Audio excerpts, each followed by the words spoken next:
Come closer, child. Tonight we wander into a world that smells faintly of damp straw and wood smoke, where the flicker of a single tallow candle can turn a crooked beam into a looming shadow, and the soft creak of a door in the wind might remind you that you're not entirely welcome here. It's the Dark Ages, after all, and you, of all people, have a profession that most will pretend doesn't exist until they need you. You are the town's executioner. Sleep will not come easy tonight, but perhaps that's just as well. After all, you probably won't survive this, not without a few bruises to the soul, and maybe to your body. Before we begin, I should ask, if your eyelids aren't already heavy, perhaps give them a nudge. Like this story, gently tap the like button so others find their way here too. And tell us softly, in the comments below, your location and the time on your clock right now. We all drift together, after all. Turn down the lights. Let the fan whisper softly in the background. And together, let's gently drift into tonight's adventure together. You breathe in, and the air carries with it the faint sweetness of burned peat from the hearths nearby, mixed with the sour tang of yesterday's rainwater pooling in the wheel ruts outside. It's quiet, but not entirely silent.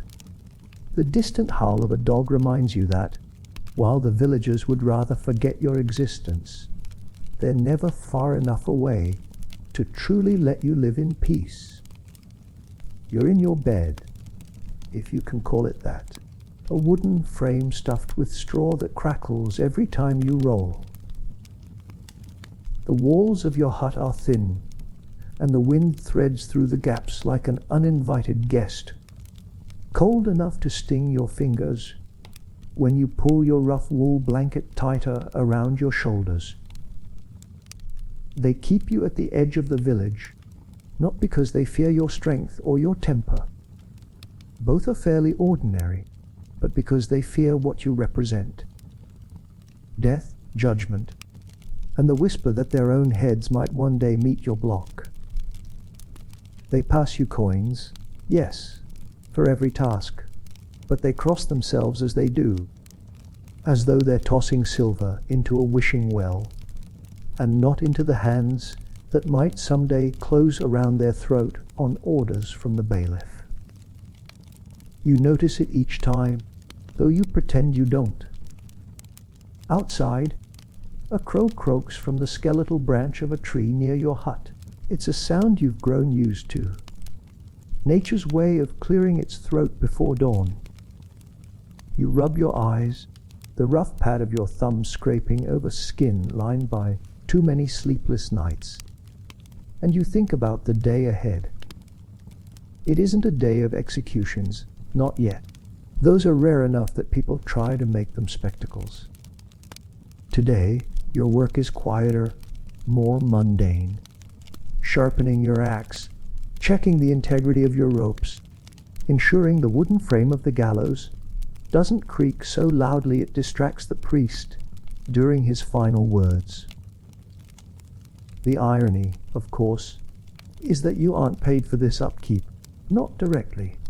The town pays for results, not maintenance. But a dull blade is as much a danger to you as it is a humiliation in front of the crowd. A bad cut doesn't just make the condemned suffer, it makes the villagers mutter. And muttering leads to rumors, and rumors lead to you waking up to find a dead animal nailed to your door as a warning. Strange, isn't it? The same people who curse your shadow at midday will curse you louder if you don't do your job with a swift and steady hand. You sit on the edge of your straw bed, pulling on your coarse linen hose, the fabric stiff from too many washings in cold water, never quite rid of the faint smell of ash and sweat. Your boots wait by the door, caked with dried mud from yesterday's trip to the market. Another exercise in silent negotiation. You never barter. You pay whatever they ask, even when the bread is stale and the ale watered down, because arguing means drawing more attention to yourself. And the last thing you want is a baker shouting about the executioner's temper while a crowd gathers to watch. Your hut's single door creaks when you push it open, and the morning greets you with a chill that seeps through your clothes. The village beyond lies still, save for a thin thread of smoke rising from a few chimneys.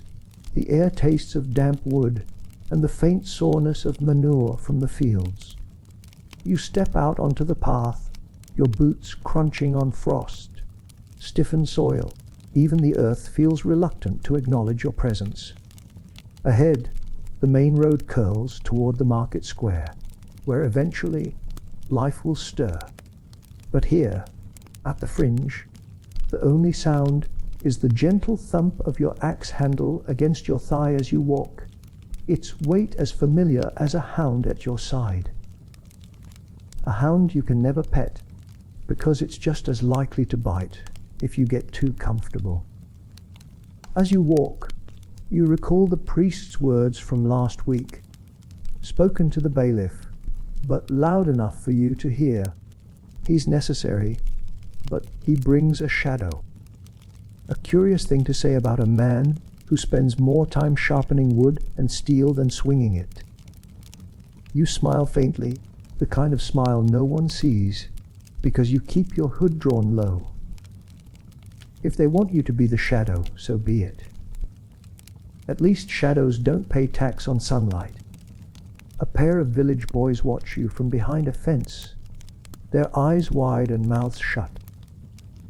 They don't speak, not because they're polite, but because every story their mothers tell about you suggests that words might bind their tongues forever. You keep walking, the rhythm of your boots steady, the weight of your tools familiar. You can almost hear the mutter in their heads. There goes the man who carries death like a lantern. The crow calls again. The wind shifts. And you, the executioner, draw your hood tighter as you head toward the square, wondering, as you do each morning, if today will be quiet, or if a messenger will arrive with a name, a date, and a purse of coins heavy enough to buy you another loaf of bread and another week of silence from your neighbors. For now, though, it's only you, the smell of wood smoke clinging to the air, the faint sound of your tools knocking gently at your side, and the soft, uneasy whisper of a world that tolerates you, but never welcomes you. You walk on, your breath visible in the morning light, your mind drifting between thoughts as steadily as your feet trace the path toward the place where duty waits, as patient and cold as the gallows itself. The chill deepens as you follow the winding track into the village proper, each step pulling you from the solitude of your hut into the reluctant company of the waking town. The mist still clings low to the ground, like a stubborn guest who refuses to leave, and your boots scuff softly through the damp earth. You feel the weight of their eyes before you even see them. Shutters cracked open, just enough for someone to glimpse your hooded figure, as if you were a passing storm cloud they're not sure will bring rain or ruin. Your hut, sitting alone at the fringe, feels far away now. The air grows warmer as you near the blacksmith's forge, where the faint ring of hammer against metal breaks the stillness. It's a comforting sound in its way, though the blacksmith never meets your eyes when you pass. He'll nod, curt and practiced, before retreating back into the glow of his fire. He repairs your tools when he must, though he charges more than anyone else, a small tax for the discomfort of having your presence in his shop. You never argue. You're used to paying extra for everything. Bread, repairs, a moment's attention. because coins, at least, don't shy away when they touch your hand. The village begins to stir, but slowly. A woman sweeps the threshold of her cottage, the broom scraping against worn stone. She glances up as you pass, her expression flickering from wary curiosity to something more practiced, the blank face of someone who pretends you are not there.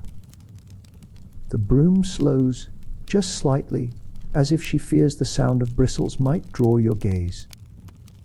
You nod to her, though she doesn't return the gesture. Your nods often go unanswered. By the time you reach the main road, the sounds of the village have softened into a low, constant hum. The shuffle of feet, the occasional bark of a dog, the quiet murmur of voices too far away to understand. The square lies ahead, its muddy expanse marked by the wooden stage where justice, or something like it, is dispensed. Today the stage is empty, the gallows silent. But even without a body swinging from the rope, the place carries a weight, as though the very air remembers. Your first task of the day waits here, not a sentence to fulfill, but preparation. You approach the platform, running your hand along the wooden post. The wood feels cold and slightly damp, its surface rough despite the years of hands, yours and others, smoothing it. The rope dangles still, coiled neatly, the fibers stiff from last night's frost. You uncoil it slowly, methodically, your fingers working the fibers until they soften just enough to move without creaking. It's not glamorous work, but it is necessary. The townsfolk don't want to hear the squeal of rope while the priest whispers his prayers. They'll blame you for that, too, as though you control the very fibers themselves. Nearby, the innkeeper leans against the doorframe of his tavern, watching you with a gaze that isn't unfriendly, but isn't warm either. He'll serve you ale later, when the day winds down, though he'll make sure your cup is poured at the end of the counter, far from the chatter of farmers and merchants. No one wants your shadow to touch their drink. Still, he'll nod if you catch his eye. You both know the routine. He provides all, you provide coins, and neither of you lingers on pleasantries. As you work, the first rays of sunlight cut through the mist, striking the rooftops with a pale gold light. The beams make the frost glitter on the square's edges, though the effect feels more like a cold glare than a warm embrace. You adjust the rope, test the strength of the wooden frame, and glance up at the sky. No messenger today, not yet, but that could change. The bailiff could arrive at any moment, riding in from the manor with a name, a date, and a pouch of coins. You never ask what crime earned the sentence. It doesn't change your task, and knowing details only invites whispers into your sleep. The morning stretches on, and you finish your maintenance, moving to the small shed behind the platform where your tools rest. The shed smells of iron and old leather, with a faint undertone of damp wood. You run a hand along the edge of your axe, testing its sharpness. The blade glints faintly in the thin sunlight, reflecting a sliver of your hooded face. You sharpen it anyway, the rhythmic scrape of the whetstone oddly calming. The sound fills the air, blending with the distant murmurs of the market, beginning to stir. 3 children dart past, chasing one another through the square. They slow when they see you, their laughter faltering as their eyes fix on the axe. One whispers something, likely a dare or an insult, and they scatter, their footsteps quick and uneven. You sigh softly, sliding the axe back into its leather sheath. Children don't understand the weight of the work. Adults pretend they do, though their understanding often feels more like fear dressed in words. Your stomach reminds you it's empty, and you make your way toward the market stalls. The smell of fresh bread drifts through the air, mingling with the tang of smoke from roasting meat. The scents are inviting, but the people are not. You approach a stall, hand extended with coins, and the merchant accepts them without a word, eyes fixed on some distant point beyond your shoulder. The loaf he hands you is warm, though the gesture feels cold. You tuck it into your satchel and move on, not lingering to invite conversation. By midday, the square hums with life. Merchants hawk their goods. Their voice is loud enough to cover any trace of tension. Though the way their gazes slide past, you suggest they're still aware of your presence. You walk the edge of the crowd, your tools secure, your hood casting your face in shadow. It's easier this way, for them and for you. No one asks your name. No one needs to. You are simply the executioner, and that is enough to define you. As the sun climbs higher, you find a quiet spot near the edge of the square, a place where you can eat your bread and sip from your flask without drawing more eyes than necessary. The sounds of commerce drift around you, blending into a soft, monotonous hum. You chew slowly, feeling each bite settle in your stomach, grounding you in the rhythm of the day. It's a simple routine, one that keeps you apart from the rest, yet tethered just enough to the life of the town that you can pretend, briefly, you belong. And as the afternoon begins its slow descent, you rise, brushing crumbs from your lap. The day isn't done yet. There's still work to check, tools to maintain, and the ever-present possibility that the bailiff's horse will appear on the horizon, hooves drumming against the earth, bearing the news that someone's fate now rests in your steady hands. The wind picks up, tugging at your hood, carrying with it the mingled scents of smoke, bread, and the faint, metallic whisper of the tools you left by the shed. The village hums around you, its people pretending not to see you, and you, in turn, pretending not to notice the space they leave wherever you walk. You adjust your satchel, feel the reassuring weight of your coins, and step back toward the platform. The day, as always, moves forward, and you move with it, as steady and unremarkable as the shadow that clings to your heels. The tools are heavier than they look, though you've carried them so often that the weight now feels like a natural extension of your own limbs. The axe, wrapped in a stiff leather sheath, balances against your shoulder as you walk, the rough strap creaking softly with every step. The ropes, coiled neatly, knock gently against your thigh, their fibers still slightly stiff, despite your morning efforts to work them soft. Each item has its own voice, the muffled scrape of wood, the dull thud of iron, the whisper of hemp on wool. Together, they form a quiet chorus, the soundtrack of a trade no one claims, but everyone whispers about. The road from the gallows to the market is muddy, churned by carts and boots, and each step pulls faintly at your soles.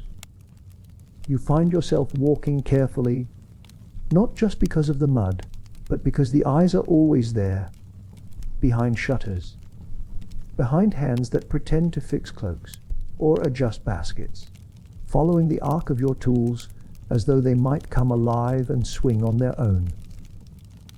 The whispers begin before you even reach the first stall. They always do. They drift on the air like smoke from a peat fire, curling into your ears, even when the words themselves remain indistinct. A man, broad-shouldered and red-cheeked from the morning chill, leans toward his companion as you pass. You don't hear his full sentence, only fragments. Doesn't even flinch. Wouldn't let him near my fields. Paid more than he deserves. It's a song you know by heart, though the verses change slightly depending on the day. You keep your pace steady, neither slowing nor hurrying. To hurry would be to admit the whisper's bite. To slow would invite more. Your tools shift as you move, the axe strap rubbing against the coarse fabric of your tunic. You wonder, as you sometimes do, whether anyone notices the careful upkeep. The iron gleams faintly even through the leather, the wood polished smooth despite its use. They probably don't. To most, the tools aren't tools at all. They're symbols, extensions of fear wrapped in wood and steel. No one asks what oil you use to keep the blade from rusting, or how you mend a frayed rope before it can betray you at a crucial moment. They only care that, when the day comes, nothing goes wrong. At the market square, the noise thickens. Merchants call out in sing-song voices, their words overlapping into a cacophony that makes it easy for your presence to go unremarked, at least at first. The scent of roasting meat drifts from a nearby spit, mingling with the yeast, rich aroma of fresh bread, and the sharper tang of smoked fish. It should feel inviting, but the looks that dart your way keep the warmth at bay. A woman selling cabbages pauses mid-pitch, her smile faltering as her eyes flick to the axe on your shoulder. She recovers quickly, voice rising louder, but you catch the way her hand trembles slightly as she tucks a strand of hair behind her ear. You stop at the grain stall, exchanging a few coins for a sack of barley. The merchant, a wiry man with sun-leathered skin, counts your payment twice before sliding the sack across the counter. He doesn't look at you, not once, his gaze fixed on some imaginary point over your shoulder. His fingers brush yours only because they must, and he wipes them on his apron afterward, as though contact might linger. You say nothing. Words rarely improve these transactions. As you adjust the sack over your shoulder, a boy darts between stalls, nearly colliding with your leg. He stumbles, his eyes lifting just high enough to see your hooded face before he scrambles backward, muttering a hasty apology. His mother scolds him from a few paces away, her voice sharp, but the way she glances at you as she pulls him close carries its own edge, a mix of apology and accusation, as though his stumble was your doing, not his. You offer a small nod, neither defensive nor warm, and move on. The day wears forward, and your errands drag you through the heart of the market, tools still at your side. By now, the whispers have blended into a steady background hum, less noticeable than the caw of a crow overhead or the rhythmic clop of a cart horse's hooves on the cobblestones. You've grown skilled at filtering them out, hearing only what you need, the merchant's final price, the creak of a wagon wheel behind you, the faint, familiar hiss of the whetstone in your mind as you plan to sharpen the axe again tonight, even if it doesn't yet need it. You pause by a well, the water inside dark and still. Its cool dampness clings to the air, a brief relief from the smoke and sweat of the market. A man filling his bucket steps aside. Quickly, as if your shadow might sour the water, you kneel, dip your hand into the cold, and let the chill bite your fingers before taking a slow drink. The water tastes of stone and earth, grounding you for a moment in something that feels clean, untouched by the stares and whispers. On your way back toward the square's edge, you catch sight of the bailiff across the way, speaking with a pair of guards. His presence sends a subtle ripple through the crowd. Merchants lower their voices, and a few people edge away, wary of being drawn into official matters. You can't hear his words, but you know what his presence could mean. Sometimes it's nothing, just a dispute over weights at a stall or a reminder about unpaid taxes. But sometimes it's a sign that the next name is about to land in your hands, along with the weight of another day's work that will keep you both fed and feared. The bailiff glances your way, a brief acknowledgement, then returns to his conversation. Not today, then. Or at least, not yet. You shoulder your tools again, the axe strap biting faintly into your collarbone, and start the slow walk back toward the fringe of the square. The noise of the market recedes slightly with every step, replaced by the softer sounds of wind through thatch and the distant, uneven toll of the church bell marking the hour. As you leave the square behind, the whispers thin, replaced by the quieter murmur of leaves and the distant chatter of birds. The path narrows, leading you back toward the quieter stretch of road where your hut waits, its walls thin but familiar, its hearth cold but yours alone. The tools shift against your side as you walk, their weight familiar, steady. The market fades behind you, and with it, the voices that follow like stubborn shadows. The road feels softer here, the mud less churned, the air clearer. You can almost pretend, for these few minutes, that you're just another villager walking home, barley over your shoulder, tools of some harmless trade at your side. But as the crow calls again from the crooked tree near your hut, the illusion thins. You step over the threshold, the floorboards creaking under your boots, and set the tools down by the hearth. The room smells faintly of smoke and damp wool, and outside the wind begins to rise, carrying with it the faint murmur of the village settling in for the night. You sit, the weight gone from your shoulders, but still lingering in your muscles, and close your eyes. For now, the whispers are distant, the tools are still, and the only sound is the steady hum of the wind pressing softly against the walls of your lonely home. The market grows quieter as evening settles, but not in a way that welcomes you. For the others, the dimming light signals warmth. Table set for supper, candles flickering in windows, voices rising in comfort. For you, it simply means another walk across the cobbles to exchange coins for bread and all while the villagers trace you with their eyes like a shadow they wish they could banish. The smell of baking lingers, heavy with yeast and ash, mingled with the faint sour tang of the fishmonger's stall as he packs away his catch. The day has worn thin, and so have the people's courtesies. You stop at the baker's stall, your boots leaving damp marks on the worn boards. The woman behind the counter glances up, her hands pausing mid-fold as she wraps the last loaves for the evening. She does not smile, though she doesn't frown either. Instead, she adopts that familiar, neutral mask. The expression everyone learns when they deal with you, as if emotions themselves might invite bad luck. You lay down your coins, the dull clink breaking the quiet between you, and she slides the loaf toward you without a word.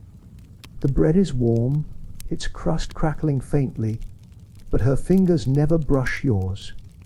She grips the parchment, waiting for you to take it, her eyes already moving to something behind you, perhaps the comfort of the next, less ominous customer. Across the square, the tavern door creaks open, spilling out a ribbon of golden light and the murmur of voices. You can smell the roasted meat before you even approach. The fatty sweetness of pork turning on a spit, mingling with the spice tang of mulled all. It's inviting, in the way a painting of a warm fire might be. You can see it. almost feel it, but never truly belong to it. Inside, the air is thick with smoke and laughter, the kind that doesn't quite carry to your corner. The innkeeper greets you with the briefest nod, as if acknowledging the inevitable. He pours your drink without comment, sliding the wooden cup toward the end of the counter where the shadows stretch longer. The liquid is lukewarm, the foam thin, but it's enough to settle the dryness in your throat. You sip slowly, your fingers curling around the cup, the rough wood grain pressing into your skin. A few patrons glance your way, quick flickers of eyes before they look elsewhere, voices dropping to a murmur as they lean closer to one another. You hear snippets. Keeps his tools sharp even at night. Never seen him smile. They say he lives closer to the dead than the living. It's not malice, not exactly. More a kind of superstitious caution. As though speaking too loudly around, you might invite the attention of things best left unmentioned. You take another sip, the owl bitter on your tongue, and let the murmurs slide past like the smoke curling along the rafters. When your cup is empty, you leave a coin on the counter, more than enough to cover the cost, and step back into the evening chill. The square is nearly deserted now, the last vendors packing their wares, the last children called home by voices from darkened doorways. The gallows looms in the distance, its silhouette stark against the fading light, a silent reminder of why your shadow feels so long. The wind carries the faint creak of its beams, though no one stands upon it tonight. Your boots echo softly as you cross the cobblestones, each step a small intrusion into the quiet. You pass a pair of women speaking near a shuttered shop. Their voices fall silent as you near, eyes fixed firmly on the ground, until you've gone by. You catch a faint whiff of lavender from the sachets they clutch. Charms to ward off bad spirits, though you suspect they carry them for your benefit, not theirs. Back at your hut, the door groans as you push it open. The interior smells faintly of smoke and damp wool, the remnants of the morning's chill still clinging to the air. You set the loaf on the table, the wood scarred from years of knives and elbows, and pour the last of your watered wine into a cup. The liquid glints dully in the firelight as you sit, the chair creaking beneath you. Outside, the village settles into its night rhythms, dogs barking in the distance, shutters closing with soft thuds, the faint hum of voices behind closed doors. You break the loaf, its crust rough against your fingers, and chew slowly, the flavor earthy and faintly sour. It fills your stomach, though it does little to warm the cold that seeps into your bones as the wind whistles through the gaps in the walls. You pull your cloak tighter around your shoulders, letting the fire's glow cast flickering shadows across the room. Your mind drifts, as it often does in these hours, to the strange balance of your life. You are fed because you are feared, paid because you do what no one else will, kept at the edge of the village because, for all their talk of justice and law, no one truly wants justice living next door. It's a life of contradictions, each day a quiet negotiation between service and exile. The night deepens, and with it, the sounds of the world grow softer. The wind becomes a low hum, the distant voices fade, and even the creak of the gallows seems to settle into stillness. You sit in the dim glow, your tools resting by the hearth, their forms casting long, crooked shadows across the floor. They are the closest thing to company you have at this hour. Silent, familiar, waiting. As the fire burns low, you rise, the chair groaning as you push it back. You set the cup aside, the last sip of wine untouched, and move to the small bed in the corner. The straw rustles beneath you as you settle in, pulling the wool blanket to your chin. Outside, a crow croaks one last time before the wind carries it away, leaving only the steady, rhythmic hush of the night to lull you toward whatever rest the dark ages allow a man like you.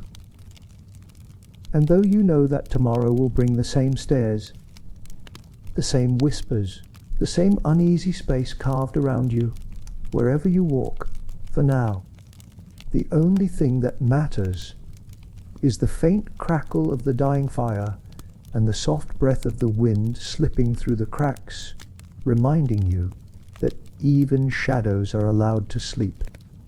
Morning never asks permission. It simply arrives gray and cold, with a dampness that clings to your cloak as you step outside.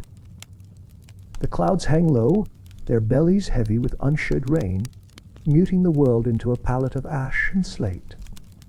You pull your hood tighter, though it does little to keep out the bite of the air. Today is not a day of errands or sharpening. Today, you wait. Waiting, in your line of work, is heavier than any axe you carry. The square feels different on days like this. There's a tension, thin as a thread, stretched across the muddy expanse where the gallows waits. The villagers sense it too. Their steps quicken as they cross the open ground, heads down, voices low, as though the air itself might overhear them. They don't avoid the square. Curiosity, after all, is a stubborn thing. But they treat it like a place touched by lightning, dangerous if lingered on too long. You stand at the edge, boots sinking slightly into the softened earth. Your tools are ready, resting in the shed, the axe newly sharpened, the rope supple, the block scrubbed clean though stained by memory. You check them again out of habit, fingers trailing over the smooth grain of wood, the taut twist of fiber, the glint of iron. Each piece feels cool beneath your touch, impersonal, as if they know nothing of the lives they've ended or spared. The villagers begin to gather in slow trickles, first as scattered figures drifting toward the square, then as clusters, whispering beneath their breath. They pretend they're there by accident, passing through, meeting a friend, fetching something from the market. But their eyes betray them, flicking to the platform, to the shed, to the corner where you stand like an unwanted sentinel. Children tug at their mothers' skirts, wide-eyed, their questions hushed with sharp whispers. Across the square, the priest arrives, his robes heavy and dark, the hem already caked with mud. He moves slowly, deliberately, each step careful as he murmurs a prayer beneath his breath.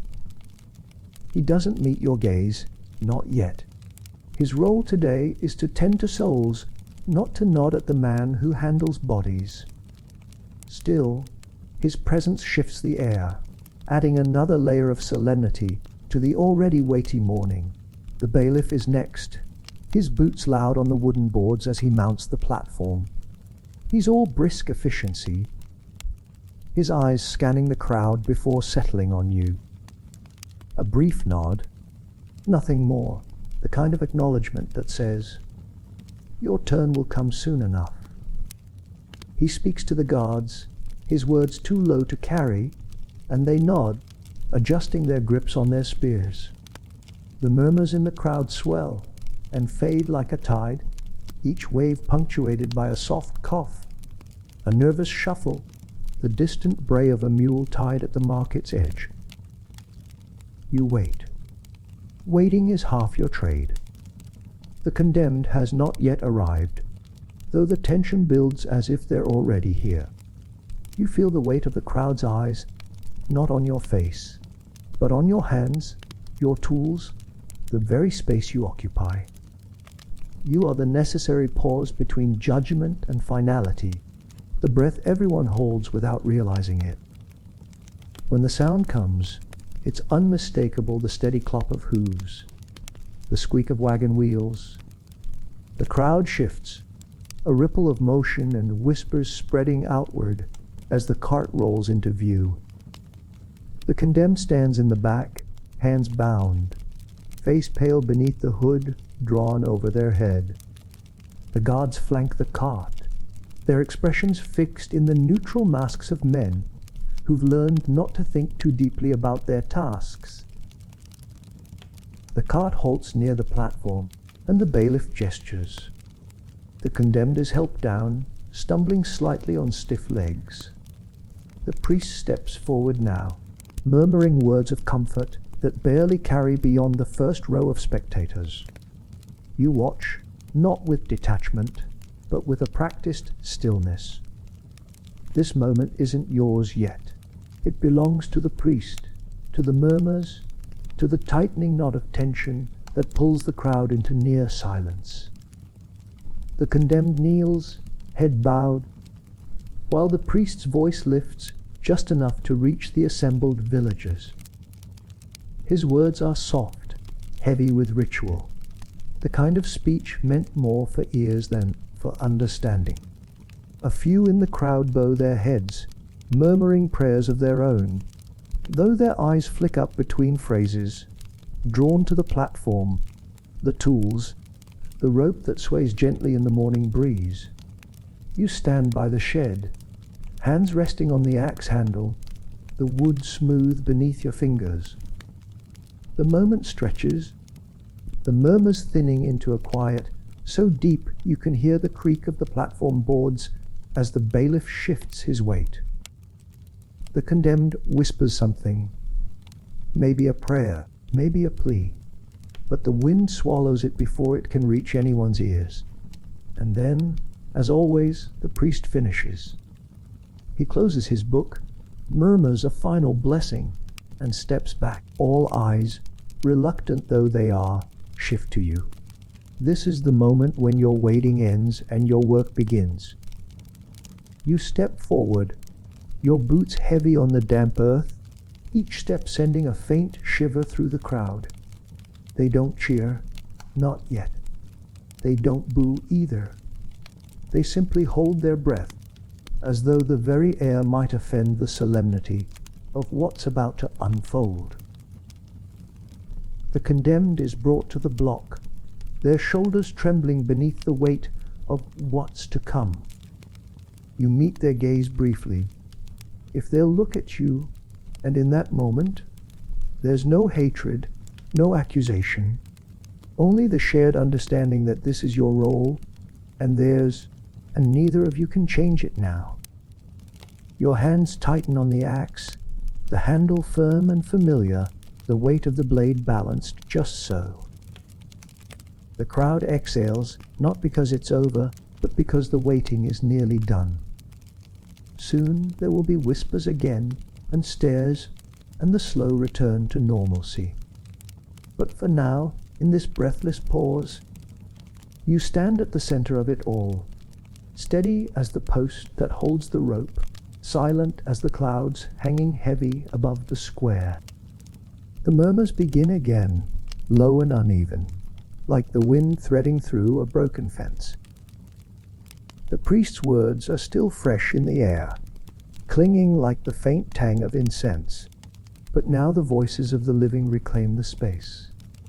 They whisper about law, about punishment, about divine justice, though most of them are simply trying to fill the silence that hangs too heavily between each step.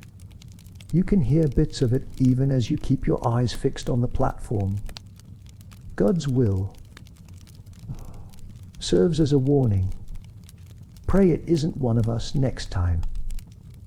Their words curl and twist, not unlike the thin smoke drifting from the priest's censer. The bailiff clears his throat, a sound sharp enough to quiet the nearest cluster of voices. He steps forward, his boots thudding against the wooden planks as he unrolls a piece of parchment. His voice is loud, practiced, carrying easily to the edges of the square. He recites the charges in a tone as dry as old parchment itself, each syllable measured, as though precision can somehow mask the unease etched into his jawline.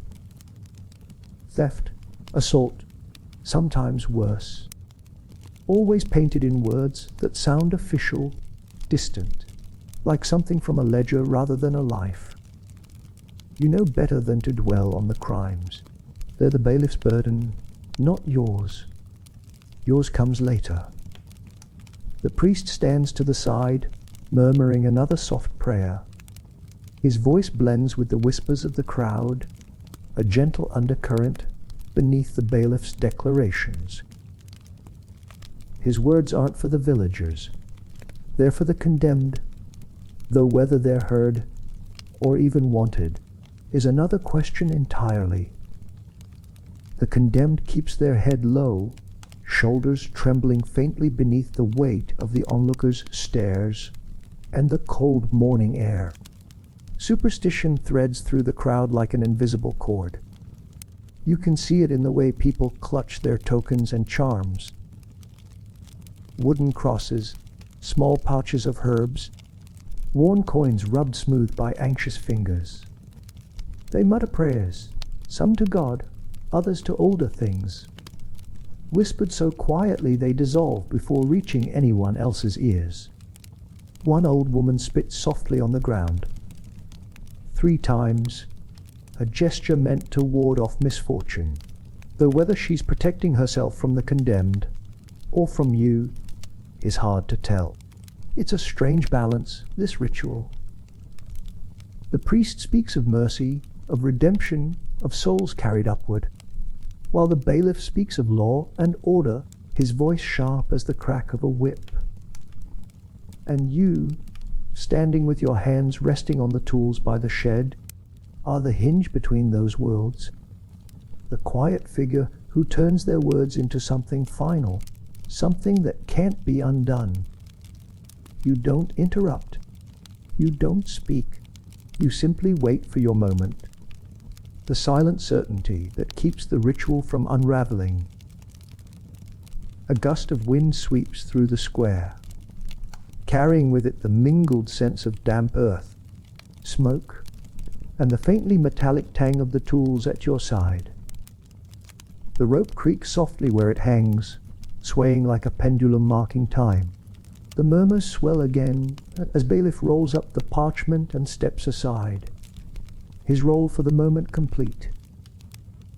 All eyes shift briefly to the priest, who closes his book with a gentle thud and bows his head, murmuring a final blessing. And then, as it always does, the crowd's focus turns, reluctantly but inevitably, to you. You step forward, the sound of your boots sinking slightly into the damp wood as you climb the platform. The murmurs thin, replaced by the sound of the wind and the distant, uneven clang of the church bell announcing the hour. You can feel their stares, a weight heavier than any axe you've carried. They want to watch, though they pretend they don't. Their feet shuffle, their hands tighten around whatever tokens they clutch, but their eyes stay fixed on the scene before them. The condemned lifts their head, just slightly, eyes flicking toward you. There's fear there, of course, but also a strange calm, the kind that settles over someone who has finally accepted that there is no more bargaining left to do. You don't offer comfort. Comfort isn't your role, but you hold their gaze for a moment longer than most can bear. It's the closest thing to acknowledgement they'll get from you. The priest steps forward once more, his voice low, offering the final rites. His words are for the condemned, but they brush against you as well, a quiet reminder that, despite the weight of your trade, you are still just a man. The wind shifts again, carrying away his words almost as soon as they're spoken, scattering them across the square like dry leaves. When he finishes, the crowd exhales, a collective breath that sounds almost rehearsed. Some bow their heads, others glance away, pretending sudden interest in the rooftops or the horizon. But most keep their gaze fixed, unwilling to miss the moment, even as they wish they weren't here to see it. It's a peculiar dance, this mix of dread and fascination, law and superstition, prayer and punishment. And you, standing at the center, are the quiet pivot on which it all turns, as steady and impassive as the gallows itself. The bailiff glances at you, a brief, almost imperceptible nod. The signal is clear, the talking is done. The rest is yours now, the part no one wishes to claim, but all insist must be done cleanly. You step forward, feeling the solid weight of the axe in your hand, the smoothness of the handle worn by years of your grip. The wind hums softly through the ropes and beams, and the murmurs fall silent once more. In that silence, you hear everything: the creak of the wood beneath your boots, the faint rustle of cloaks as the villagers shift, the soft, almost inaudible sound of the condemned's breath catching in their throat. The world feels suspended, as though even the clouds above are holding still, waiting for the inevitable motion that will break the stillness and let the day move forward once more. And so you stand, calm and quiet, the steady point at the center of a ritual woven from law, superstition, and the uneasy whispers of a village that needs you, fears you, and watches you all the same. The axe rests in your hands, its handle smooth from years of work, its weight balanced just as you prefer. Yet your fingers do not tremble, not even slightly, not because you are unfeeling, though many would claim that, but because your hands have learned a rhythm, a steadiness born of repetition. The only tremor, if one exists, is in the cup you left behind earlier at the tavern, when you drank deep and slow to take the edge off the morning's chill. Bitter beer, flat from sitting too long, is as close to courage as most in your trade get. You think of that cup now, the wooden rim rough against your lip, the all sour enough to make your tongue curl. You remember the barmaid's quick, darting glance, the way she slid the drink toward you, without letting her fingers linger on the cup. She didn't speak, not a word, but her eyes said what her mouth did not. May this be your last, or at least may you drink it far from me. You tipped her more than the ale was worth, as always, not out of kindness, but because a heavy coin makes the silence easier to swallow. The bailiff shifts on the platform, his boots creaking against the damp wood. He glances your way, his brow furrowed.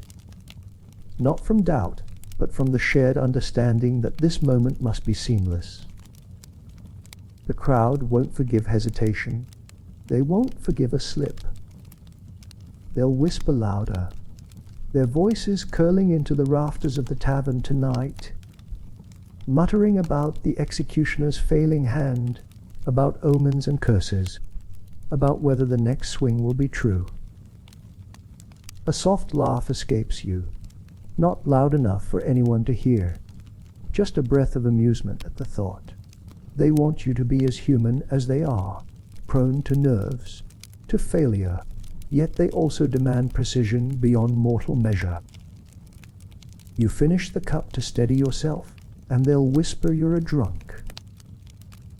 Refuse it, and they'll call you cold, unnatural. There's no winning, so you simply breathe, fingers firm on the axe, eyes fixed on the task. The condemned shifts slightly, the movement drawing every gaze like iron to a lodestone. Their breath is shallow, visible in the morning air, a soft cloud that rises and fades before anyone can count its shape.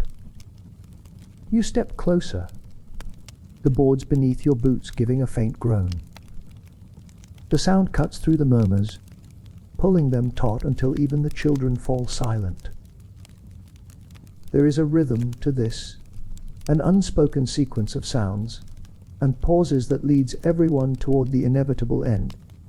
Your eyes sweep the crowd briefly. Familiar faces among them. The baker's apprentice, clutching a crust of bread he has no intention of eating. The old woman with her lavender sachet, her lips moving in a silent chant.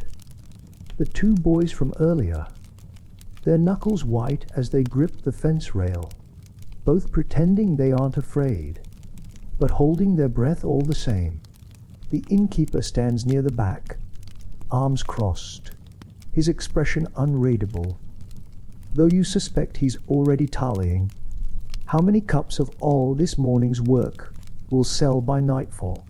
The bailiff clears his throat again, a small sound but enough to snap the moment taut. His eyes meet yours, the signal clear.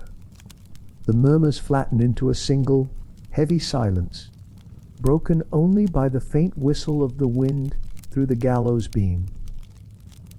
You step closer to the block, the condemned lowering themselves as instructed.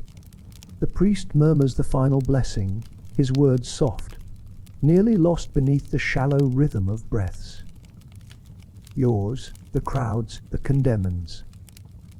Another joke flickers in your mind, one you'll never say aloud.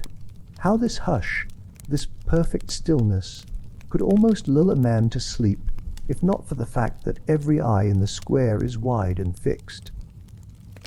Strange lullaby, this trait of mine, you think, as you position yourself, the axe held lightly but firmly, its weight an extension of your arm. The world narrows now. The crowd blurs into a single muted shape at the edges of your vision. The priest's voice becomes no more than a soft hum. Even the cold, which has bitten at your fingers and toes all morning, fades beneath the singular focus of the task. Your breathing slows, each inhale measured, each exhale steady. You can hear the faint rustle of the condemned's cloak, the almost imperceptible creak of the rope swaying in the breeze. It is in this moment, suspended between sound and stillness, that you feel most aware, not alive, exactly, but present.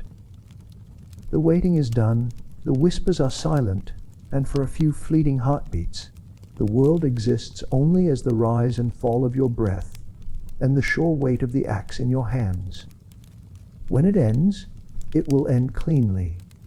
You will step back, the bailiff will nod, and the murmurs will rise again like startled birds. There will be whispers about how steady you were, how the condemned bore themselves, how the priest's prayer sounded this time compared to last. By dusk, those whispers will soften into the usual sideways glances and careful steps, as though the morning never happened.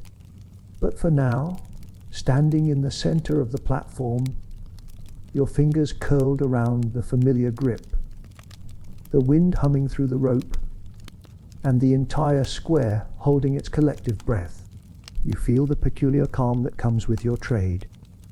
Not pride, not shame, just the quiet certainty that, for better or worse, this is what you do, and this is why they keep you at the edge of the village, close enough to summon, far enough to forget. The crowd holds its breath, as though every chest has been bound by the same invisible cord. You can feel it, the strange, collective stillness, as if even the wind pauses to watch. The condemned kneels at the block, their shoulders trembling, not violently, but enough to make the fabric of their cloak quiver with each inhale. The priest's voice dips to a whisper, the words soft as falling ash, and for a fleeting second, it feels as though this square, so often loud with gossip and trade, has been turned into a cathedral of silence. You know this pause well.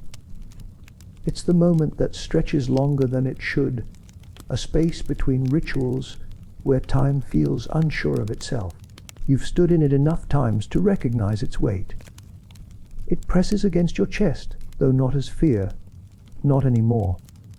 For you, it's a cold, steady awareness. For the condemned, it's something far heavier, a final thread snapping taut before it breaks. The murmurs, faint as they are, swirl like distant echoes. A child sniffles somewhere at the edge of the crowd. Their mother hushes them quickly, casting a nervous glance your way. The wind shifts, rattling the wooden shutters of a nearby stall, and the creak it makes could almost be mistaken for a voice. You step forward, boots meeting the damp wood of the platform with a soft, hollow sound that cuts through every other noise. All eyes are on you now, though most of the villagers would swear later that they were staring at the block, the rope, the sky, anything but your hooded figure moving with measured steps. You glance down just briefly at the condemned. Sometimes they meet your eyes, as though searching for something: pity, reassurance, anger, anything to latch onto in their last few heartbeats. Sometimes, like today, they keep their gaze fixed on the grain of the wood beneath them, unwilling to see the man who carries out the thing they dread most. You don't speak. You never do. Words at this moment feel like intruders, clumsy and unwelcome. The bailiff shifts behind you, the faint scrape of his boot a reminder that the town's law, such as it is, hovers at your back. The priest clears his throat, the sound soft, almost reluctant, before murmuring the last line of his prayer. The villagers lean forward, ever so slightly, as though pulled by a single unseen hand. Some hold their charms tighter. Others clutch the hands of loved ones. A few close their eyes, though their ears remain keenly tuned for the sound that marks the end. And then there is nothing left but your breath, slow, even. You adjust your stance, the weight of the axe familiar and unchanging. The handle feels warm from your grip despite the cold, the blade humming faintly in the wind. The condemned exhales a long, shaky breath that sounds almost like surrender. For a moment, your thoughts wander, not in distraction, but in the curious way they always do at this precipice. You think about the cobblestone street you walked earlier, the one where two boys whispered about you behind a fence. You wonder if they are here now, perched somewhere at the edge of the crowd, eyes wide as they watch the figure they fear become the figure they rely on. You think of the tavern, where later tonight the whispers will grow, heavier with drink, softer with distance, reshaping this very moment into something more dramatic or more damning than it truly was. A crow caws from a rooftop nearby, the sound sharp enough to make a few in the crowd startle. Its cry fades into the wind, leaving behind a quiet so dense it feels almost unnatural. You steady your breath, not for yourself, but because the square expects it, demands it, as though your calm alone keeps the ritual from fraying at its edges. And then, as always, the final moments unravel with a strange simplicity. The priest bows his head. The bailiff's hand, resting lightly on his belt, gives the smallest twitch. And you, the axis around which all this tension has spun, let the moment pass through your arms, through the arc of your motion, and into the stillness that follows.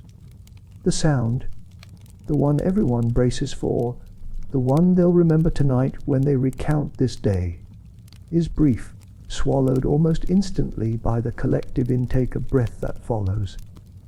There's no cheer. There never is. Just a pause long and deep before the hum of voices slowly returns.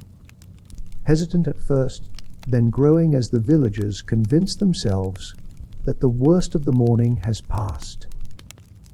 You step back, setting the axe against the platform rail. The condemned's body is tended to quickly by the guards, draped in rough cloth, moved without ceremony, but not without care.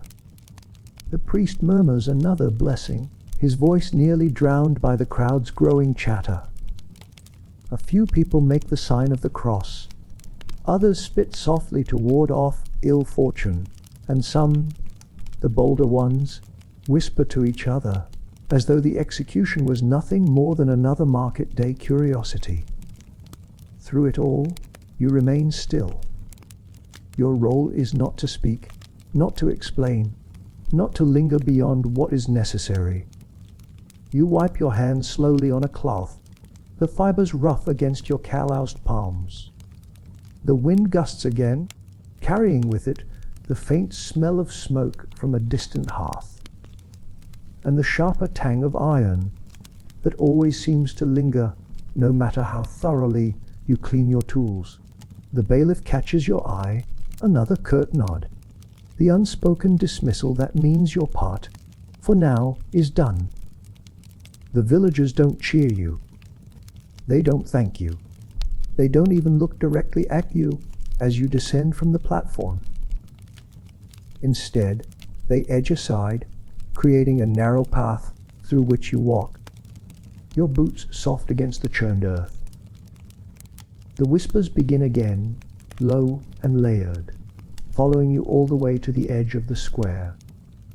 And as the rope sways gently in the morning breeze, its motion almost soothing in its regularity, you step back into the road, the weight of your tools a familiar presence at your side.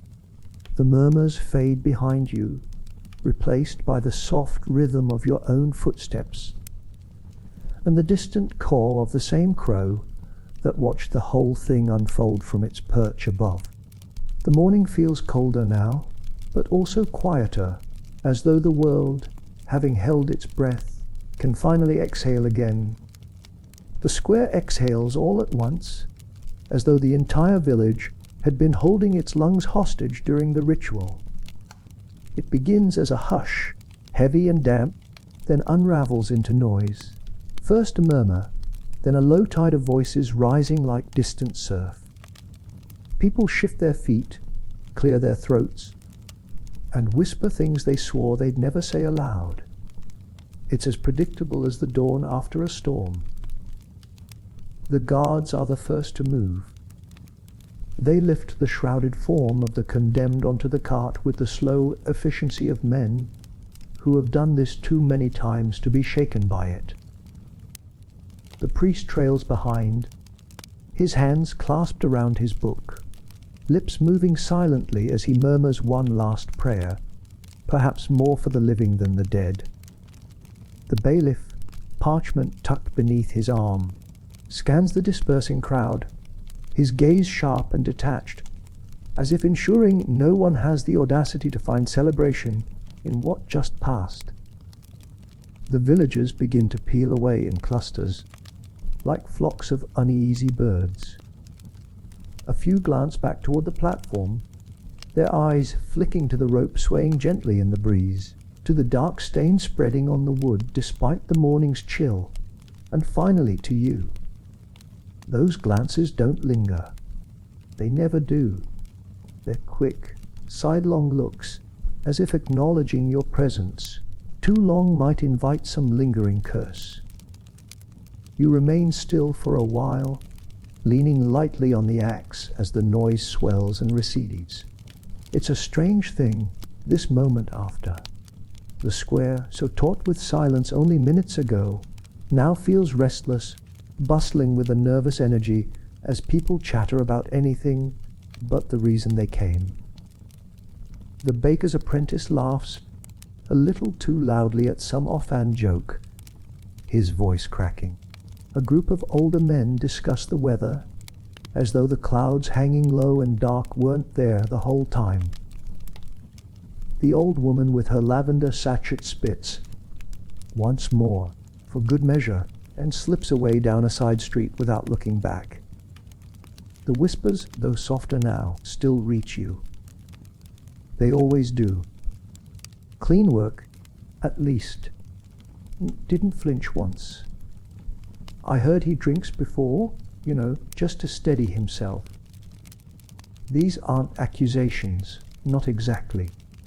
They're fragments of conversation, barbed but dulled by repetition.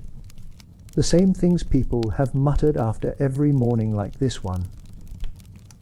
You don't bristle any more. Whispers can't pierce skin, no matter how sharp they pretend to be. You descend from the platform, boots thudding softly against the damp earth. The crowd parts, not dramatically, but with that subtle, almost instinctive shift, leaving you a narrow path that feels more like a corridor of avoidance than respect. The smell of smoke from nearby chimneys mixes with the faint metallic tang clinging to your clothes and tools. It trails behind you as you walk, a scent that feels almost like another shadow, following you home even when the villagers don't. A stray dog noses at the ground near the platform, its ribs visible beneath its patchy coat. It pauses to sniff in your direction, then lowers its head and slinks away, as though sensing something it can't name. You watch it go for a moment, its paws leaving faint prints in the mud, before turning back toward the edge of the square. The chatter grows fainter with each step, replaced by the softer sounds of wind through the trees and the occasional creak of a distant shutter. You pass a cluster of children, their laughter hesitant, brittle around the edges. They kick a wooden ball between them, careful not to let it roll too near your boots. One of them glances up, his eyes wide, and quickly looks away, muttering something to the others. The ball skitters too close, just once, and the smallest of the group scurries forward to retrieve it, his hand trembling slightly as he snatches it from the mud. None of them speak directly to you. They rarely do. The road home feels longer after mornings like this. The air tastes heavier, the clouds seem lower, and even the crow perched on its usual branch outside your hut seems quieter, its feathers ruffling gently in the wind. The village behind you is already shifting back into its routine. The hammering of the blacksmith, the murmur of merchants, the low hum of voices drifting through thin walls. The square will be scrubbed by nightfall, its surface wiped as clean as possible, as though the morning's weight can be erased with enough buckets of water and grit. Inside your hut, the air is still and cool, the faint smell of last night's smoke lingering in the rafters. You set your tools against the hearth, their weight settling into the familiar groove worn by years of repetition. The leather of the axe sheath creaks as you unfasten it, laying the blade across your lap for cleaning. Your fingers trace the smooth curve of the wood, the cold edge of the iron. You wipe it carefully, methodically, until the cloth shows nothing but a faint smear of oil. The sound of the village fades until it's nothing more than a distant hum.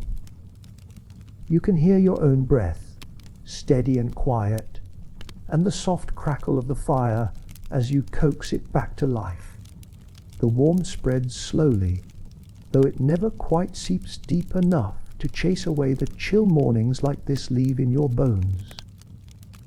You sip from a flask, the liquid burning just enough to remind you that you're still awake, still here, still necessary, even if unwanted. The crow croaks once from outside, its voice a low, rough note in the evening air. You glance toward the window, where the sky is fading to a bruised gray, the first hints of night creeping along the horizon. The day has been long, but not unusual. The waiting, the whispers, the silence, the noise, they repeat over and over, like the swing of a pendulum. The only constant is you, the man at the center, whose name the villagers may not say, but whose shadow they always recognize. You lean back in your chair, the wood creaking softly beneath your weight, and close your eyes for a moment. Outside, the wind stirs the branches, the faint hum of insects beginning their evening chorus. The murmurs of the morning are far behind now, softened by distance and the comfort of the fire's glow.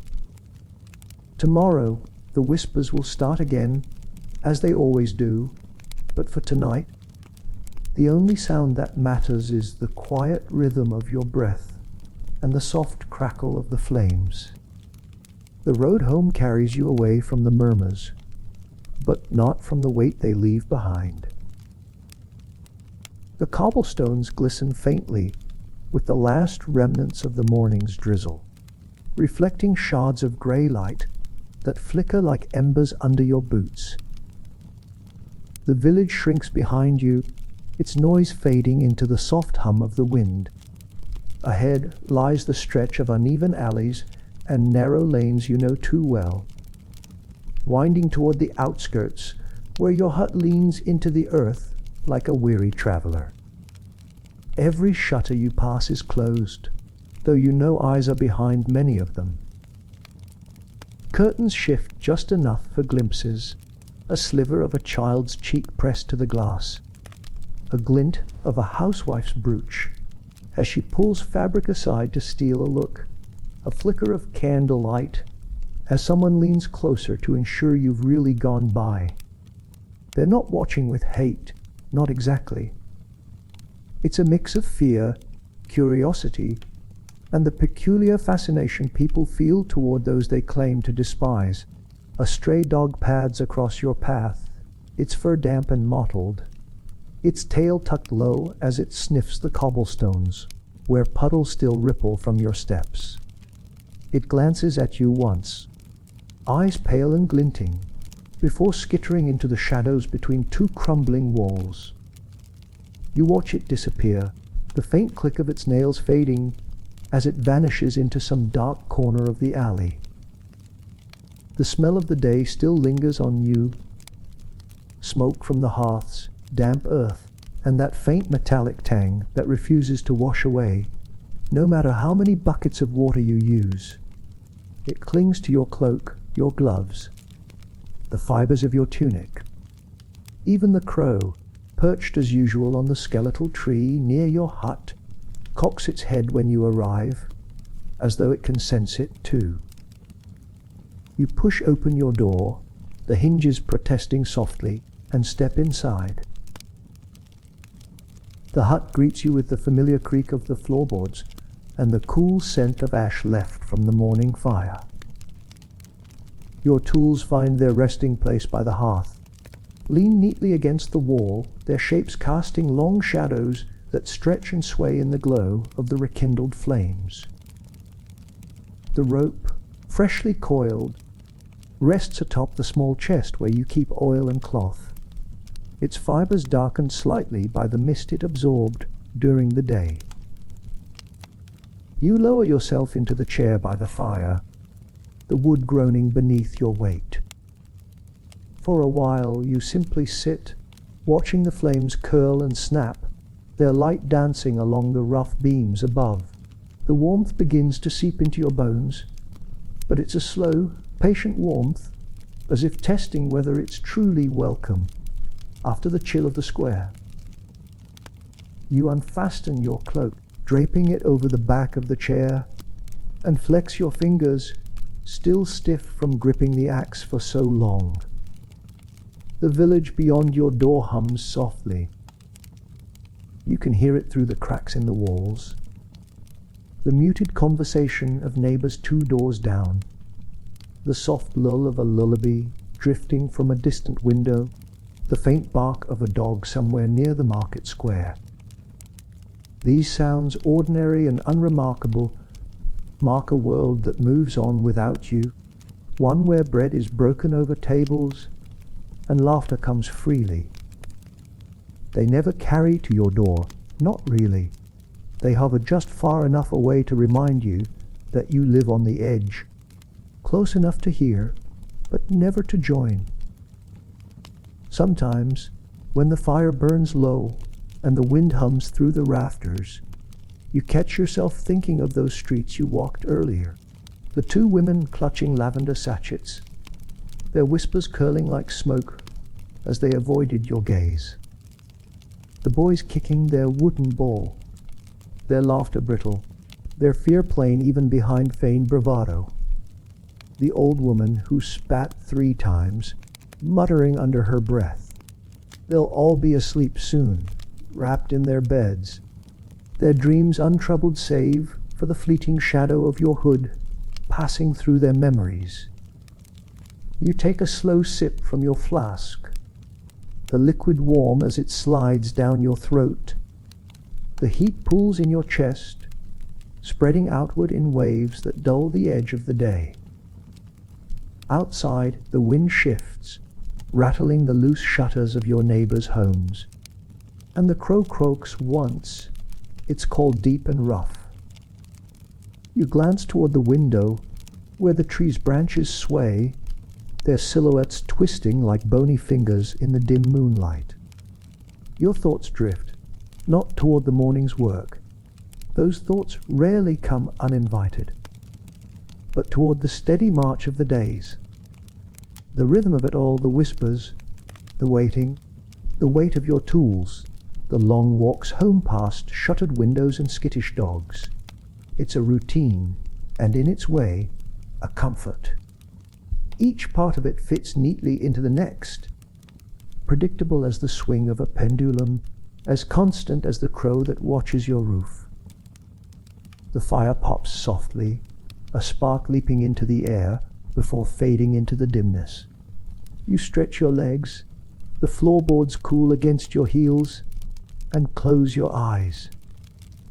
The sounds of the village beyond your walls fade to a low murmur, the wind's hum becoming the only lullaby you'll hear tonight. Tomorrow the streets will greet you with the same stares, the same whispers, the same careful avoidance.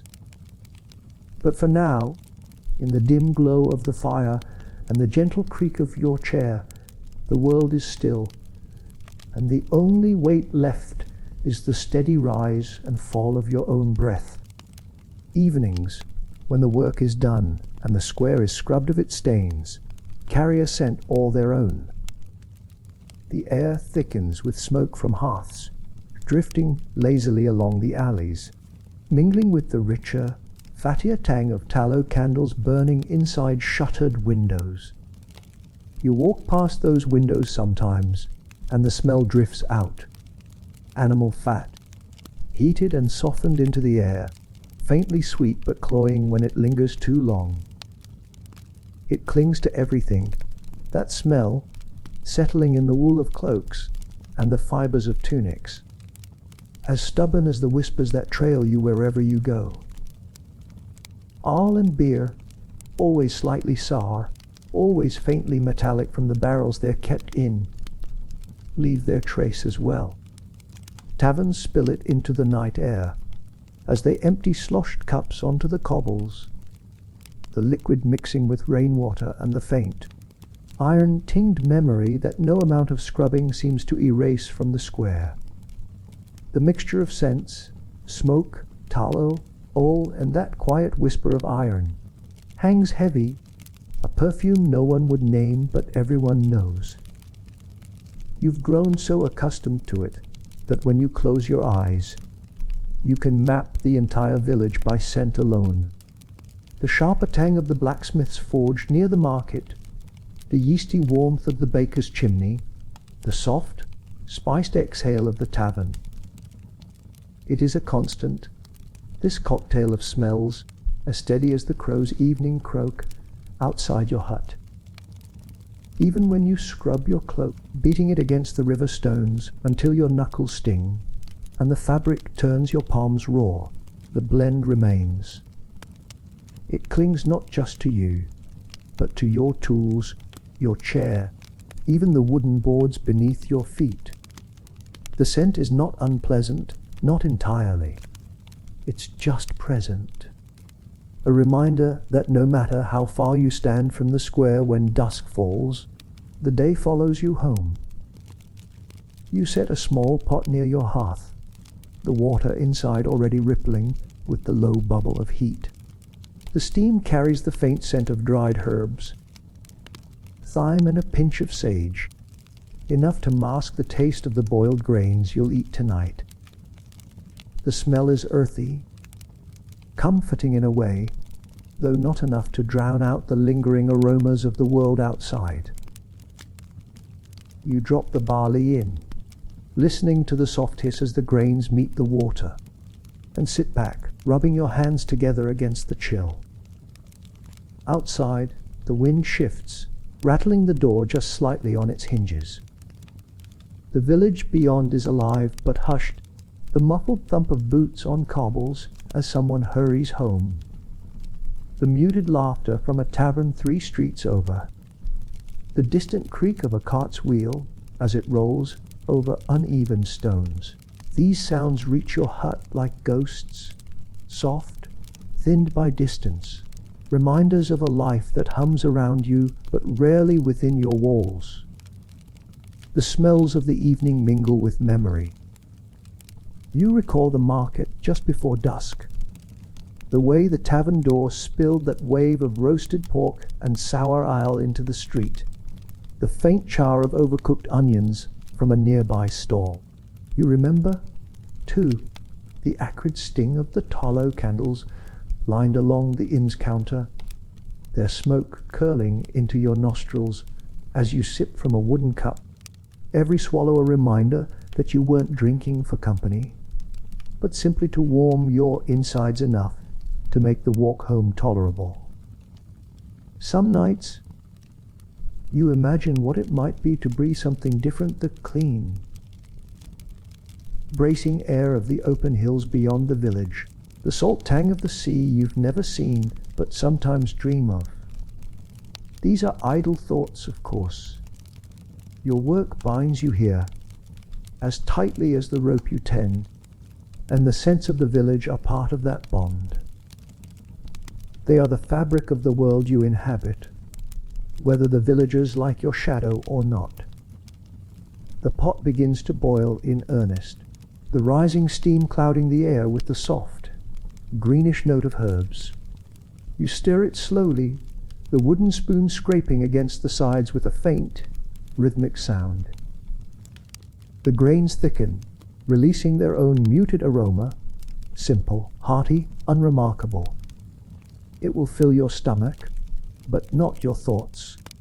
You ladle the stew into a rough clay bowl, the heat radiating against your palms, and sit by the fire to eat. As you chew, slowly and without hurry, the scents continue to swirl. The smoky tang of the fire mixes with the steam of your bowl, the faint waxy undertone of the candle on the table, the ever-present shadow of tallow and ale drifting from the village. They layer and settle, weaving into a tapestry you know will cling to your cloak, your hair, even your skin when you crawl into bed later. You've stopped trying to scrub it all away. There are some things that simply belong to your life now, as inescapable as the creak of the gallows in a morning wind.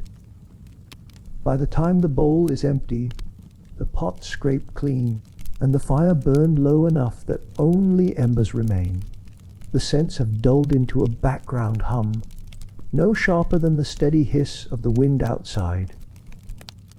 You stretch, the wooden chair complaining beneath you, and listen as the village falls deeper into its quiet. Shutters closing, voices fading, the occasional bark of a restless dog, punctuating the stillness. When you finally pull the wool blanket around your shoulders and lower yourself onto the rustling straw mattress, the smells follow, faint but familiar. Smoke, tallow, ale, iron herbs, all of it lingers like a chorus murmuring at the edge of sleep. You close your eyes, listening to the wind tease the edges of your roof, and breathe in deeply, as though this mixture, odd and imperfect as it is the only lullaby the dark ages can offer you. Marriage, for a man like you, is less about companionship and more about negotiation. an uneasy truce between your trade and the world that wishes you didn't exist. Few women are willing to share a table, let alone a bed, with someone whose hands sharpen blades by day and carry the whispers of death by night. Those who do agree to stand beside you know, before vows are ever spoken, that their lives will be a constant balancing act between survival and social exile. If you are married now, it isn't a fairy tale. She doesn't wear bright colors to market or linger at the well to gossip with neighbors. She keeps her eyes lowered when she walks the lanes, and she wears her shawl tight, as though the fabric itself might shield her from the glances that follow. The baker's wife whispers when she thinks she isn't listening. The seamstress crosses herself each time she sees her at the edge of the square. Even the priest, who blesses your household when called upon, keeps his visits brief, his words soft, his eyes wary. At night, she whispers to you, not words of love, not usually, but words meant to tether you both to something human. They don't know you, she says, her voice barely audible beneath the low hum of the wind. They don't see the man, only the shadow. Her hand rests lightly on your arm, the touch warm and hesitant, as though testing if the warmth will stay. You don't always answer. Sometimes, silence feels easier than speaking truths you both already know. Meals together are quiet affairs. The table between you feels wider than it is, the candlelight stretching shadows along the rough walls of your hut. The food is plain: barley stew, hard cheese, bread with a crust that cracks like old wood. You both eat slowly, in measured bites, as if the act of chewing too loudly might draw unwanted attention, even in your own home. When you fetch all from the tavern, you carry it back yourself, rather than invite her into the stares and mutters that inevitably gather like smoke wherever you go. Some nights, she asks about your work, not the details, never the details, but the weight of it. Does it follow you home? She murmurs as the fire dwindles, her face a shadow in the dim light. You think of the smell that clings no matter how hard you scrub, the way your hands sometimes feel heavier, even when empty, the whispers that bleed through the shutters even when the village sleeps. You nod, softly, because there's no point lying. She doesn't press further. There are questions even the bravest avoid asking. On the rare occasions she ventures into the market without you, she returns with her shoulders tight, her voice thinner than usual. They stared. She says once, unwrapping the loaf of bread she bought. The miller's daughter crossed the street rather than walk past me. You listen without surprise. You've seen it yourself, every day. But hearing it from her lips feels different, heavier, as though the weight you carry has seeped into her bones, too. There are arguments, of course, not loud ones, not with neighbors' ears pressed to shutters, eager for more stories to feed their whispers. The tension builds in small, quiet ways. A slammed spoon, a door closed harder than necessary, words spoken through clenched teeth, not because of each other, but because the world outside presses so tightly against your walls that there's nowhere left for the frustration to escape. And yet somehow she stays. Why? Perhaps it's the coin. Your trade, unwanted though it is, keeps the roof patched and the table stocked, even when famine nips at the village. Perhaps it's habit, or the stubborn refusal to let the villagers' whispers decide the shape of her life. Or perhaps it's because, despite the shadows, despite the smells and the stares, and the cold weight of your tools by the hearth, she knows the man who sits beside her is not the sum of his trade. Some nights, when the wind howls through the gaps in the walls, and the crow outside croaks, as if in warning, she shifts closer beneath the blanket. Her head rests against your shoulder, her breath soft and even. The warmth between you feels almost defiant, a quiet rebellion against the world that believes your household is nothing but shadows and steel. You don't speak, not then. You just breathe together, listening to the wind and the distant hum of the village, and let the silence feel, for once, like something shared rather than something imposed. Outside, the night deepens, the smells of smoke and tallow thickening as the hearths burn low. The crow finally quiets, tucking its head beneath its wing, and within your small hut, the whispers of the world fade, replaced by the faint crackle of the fire and the slow, steady rhythm of two breaths side by side in the cold dark ages night. Children born beneath your roof inherit your shadow before they even open their eyes to the world. By the time they can toddle into the muddy yard, the whispers already follow them. Softer, sometimes disguised as pity, but they're all the same. Other children glance their way at the well, then glance again to be sure, as if their playmate might sprout a hood and an axe when no one's looking. The mothers tug their sons and daughters aside with gentle hands, but sharp whispers, "Stay close. Don't tease. Don't linger." Your own children learn quickly where they can walk freely. They stick to the narrow lanes near your hut, where the air smells of peat smoke and damp wood rather than bread and laughter. They chase each other through the thickets beyond the last row of cottages, their boots squelching in soft earth, their voices hushed even when they laugh. They do not join the games of ball and hoop in the square, not often. Stones have a way of finding their path when the baker's boy or the cooper's twins tire of whispers and choose cruelty instead. At night, though, the world feels different for them.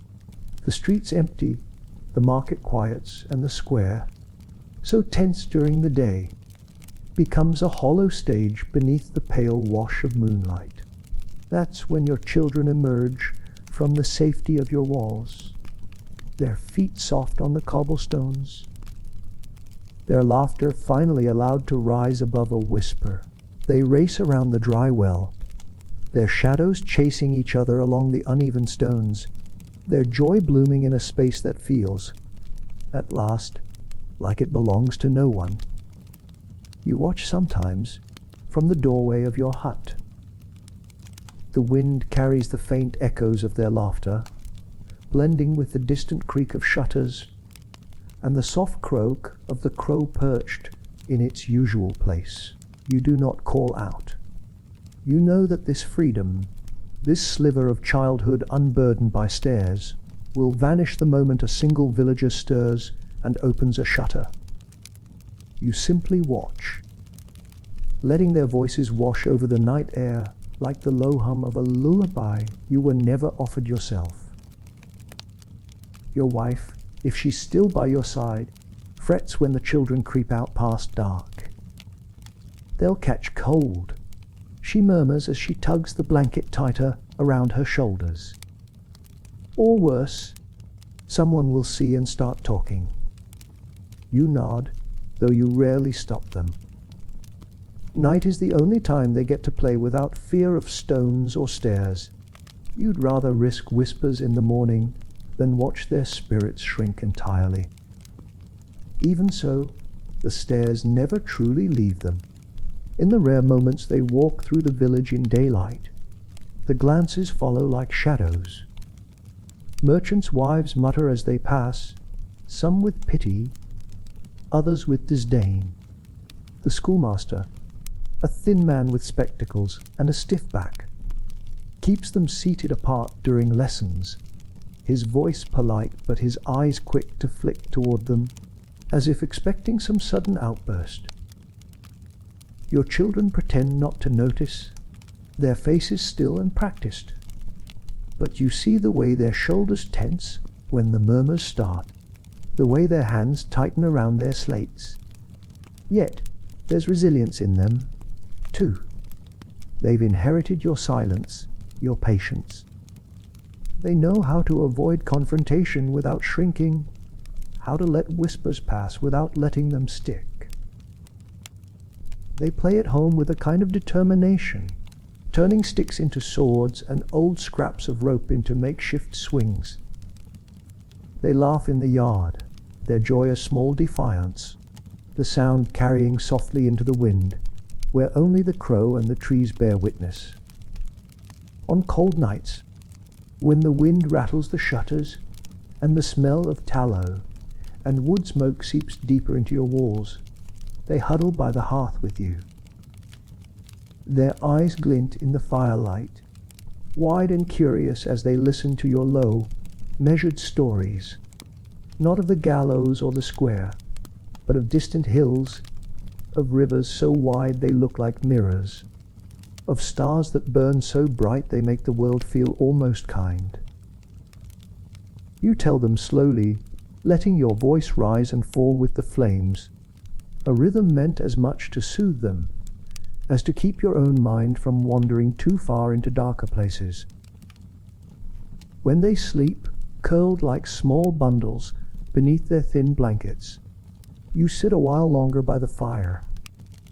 The hut smells of smoke and herbs, the wind whistles through the gaps in the walls, and the crow outside croaks softly, its call fading into the dark.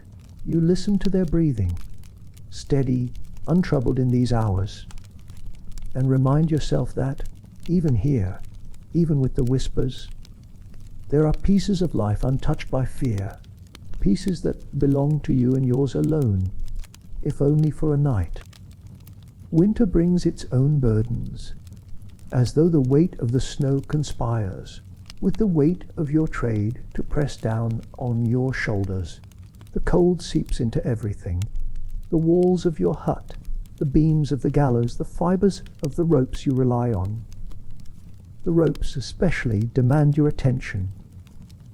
Left alone, they stiffen until they creak like old bones, their fibers brittle enough to betray you at the worst possible moment.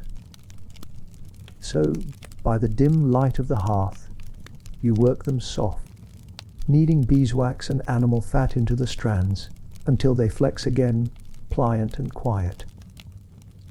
The smell of the wax clings to your hands long after, mingling with the ever-present tang of smoke and iron. The axe fares no better in the frost. The handle grows slick from the cold, the wood swelling and contracting with each shift in temperature. You keep it wrapped in cloth near the hearth, the iron head resting close enough to the embers to stay dry, but far enough to avoid warping. Each morning, before the sun even thinks of lifting its pale face, you run your fingers along the blade, feeling for the faintest trace of damp. The edge must remain true, even if your joints ache too much to grip it firmly. The villagers may despise your shadow, but they will not tolerate the embarrassment of a botched swing, not even in the biting wind of midwinter. Your own body, traitorous in its own quiet way, stiffens with the cold. Fingers ache when you flex them, knees protest with every crouch and climb. You wake in the night to the sound of your teeth chattering, even beneath layers of wool and straw, the wind threading itself through every crack in your walls, as though determined to remind you that warmth is a luxury, not a guarantee. Sometimes you wake to frost feathering the inside of your shutters, delicate white patterns that would almost be beautiful if they didn't herald another day of numb hands and stiff ropes. The village changes in winter too. The square, once a muddy churn of boots and cartwheels, hardens under the frost, its surface crunching beneath every step. Smoke from the chimneys hangs low and thick, turning the air heavy, each breath tasting faintly of ash. The market thins, fewer stalls, fewer voices, more eyes darting toward the gallows as though the cold itself has sharpened everyone's awareness of mortality. No one lingers longer than necessary. Even the whispers feel shorter, clipped by chapped lips and breath that steams visibly in the air. On days when there is work, the rituals move faster. The priest's words are brisk, the bailiff's parchment brief, and the villagers huddle close, their cloaks pulled tight, murmuring prayers as much for warmth as for the soul being tended. The cold doesn't quiet their fascination, though. They still watch, their eyes bright beneath frost-edged lashes, breaths rising in small clouds as they clutch charms and tokens in gloved hands. The rope creaks louder in winter, each sway accompanied by a groan that echoes through the still air like a distant door hinge. You oil it carefully before each use, the sound softening but never vanishing entirely. At night, the cold seeps deepest. Your hut smells of smoke, damp wool, and the faint sweetness of stored apples, though even those scents feel dulled by the bite of the frost. The crow outside sits puffed on its branch, feathers fluffed against the chill, its occasional croak sounding more like complaint than warning. You sit by the fire, knees drawn close, coaxing your tools into readiness for the next day, knowing that if the cold finds its way into the wood or the fibers, the morning could bring not just discomfort, but disaster. Your wife, if she's still by your side, layers herself in shawls and murmurs about the neighbors' hearths, the ones with better seals and thicker beams. She stirs the pot with a slow hand, her breath visible even in the dim glow, and glances at you with a look that isn't blame, not exactly, but carries the quiet weight of wariness. The children curl close to the fire, their laughter subdued but not extinguished, their games confined to the warmest circle of light the embers can provide. Some nights, when the wind howls like a beast along the eaves, and the shutters rattle, as though the world itself wishes to tear them free, you lie awake beneath the heavy wool, listening to the creak of the gallows far away. The sound reaches even here, a faint, rhythmic groan carried on the wind, mingling with the crow's soft, throaty calls. It's not a frightening sound, not to you. It's simply another reminder that, even when the village sleeps, your tools and your trade breathe with the night, waiting for the sun to rise and the rituals to begin anew. Winter moves slowly, each day a measured trudge through frost and breath that clouds the air. And yet, within its cold, there's a strange stillness. The whispers feel quieter, not because they vanish, but because even gossip must pause to rub warmth back into its hands. The village shrinks inward, the shadows lengthen earlier, and you, tending your ropes and oils by the fire, find yourself listening less to the murmurs beyond your walls and more to the steady crackle of the flames and the faint rhythm of your own breath rising and falling like the wind outside.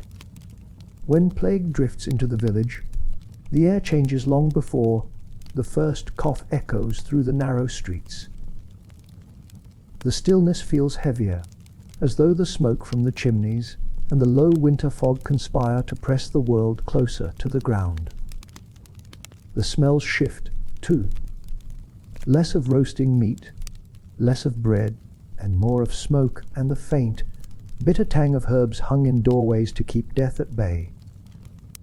Rosemary, sage, and astringent vinegar soak the alleys, but none of it fools anyone. The whispers begin almost immediately. Hushed and hurried, who is coughing, who is pale, who has sealed their shutters with cloth. For a man like you, Work does not just slow when plague comes, it nearly stops. No trials, no crowds, no processions to the square, because the square itself empties, its cobblestones gleaming cold and bare under the pale light. Even those who despise you most do not seek you out. No one wants justice when death is already walking the streets uninvited. They hide in their cottages, murmuring prayers, clutching charms, and sealing windows against a wind they fear might carry something more than cold. You find yourself in a strange, suspended state, neither needed nor wanted, wandering the frost-bitten lanes like a shadow that even shadows avoid. The tavern shutters remain closed, the blacksmith's forge dim, the market stalls empty, but for the occasional stray dog scavenging for scraps. The only sounds are the wind, the muffled creak of your boots on frozen earth, and the crows.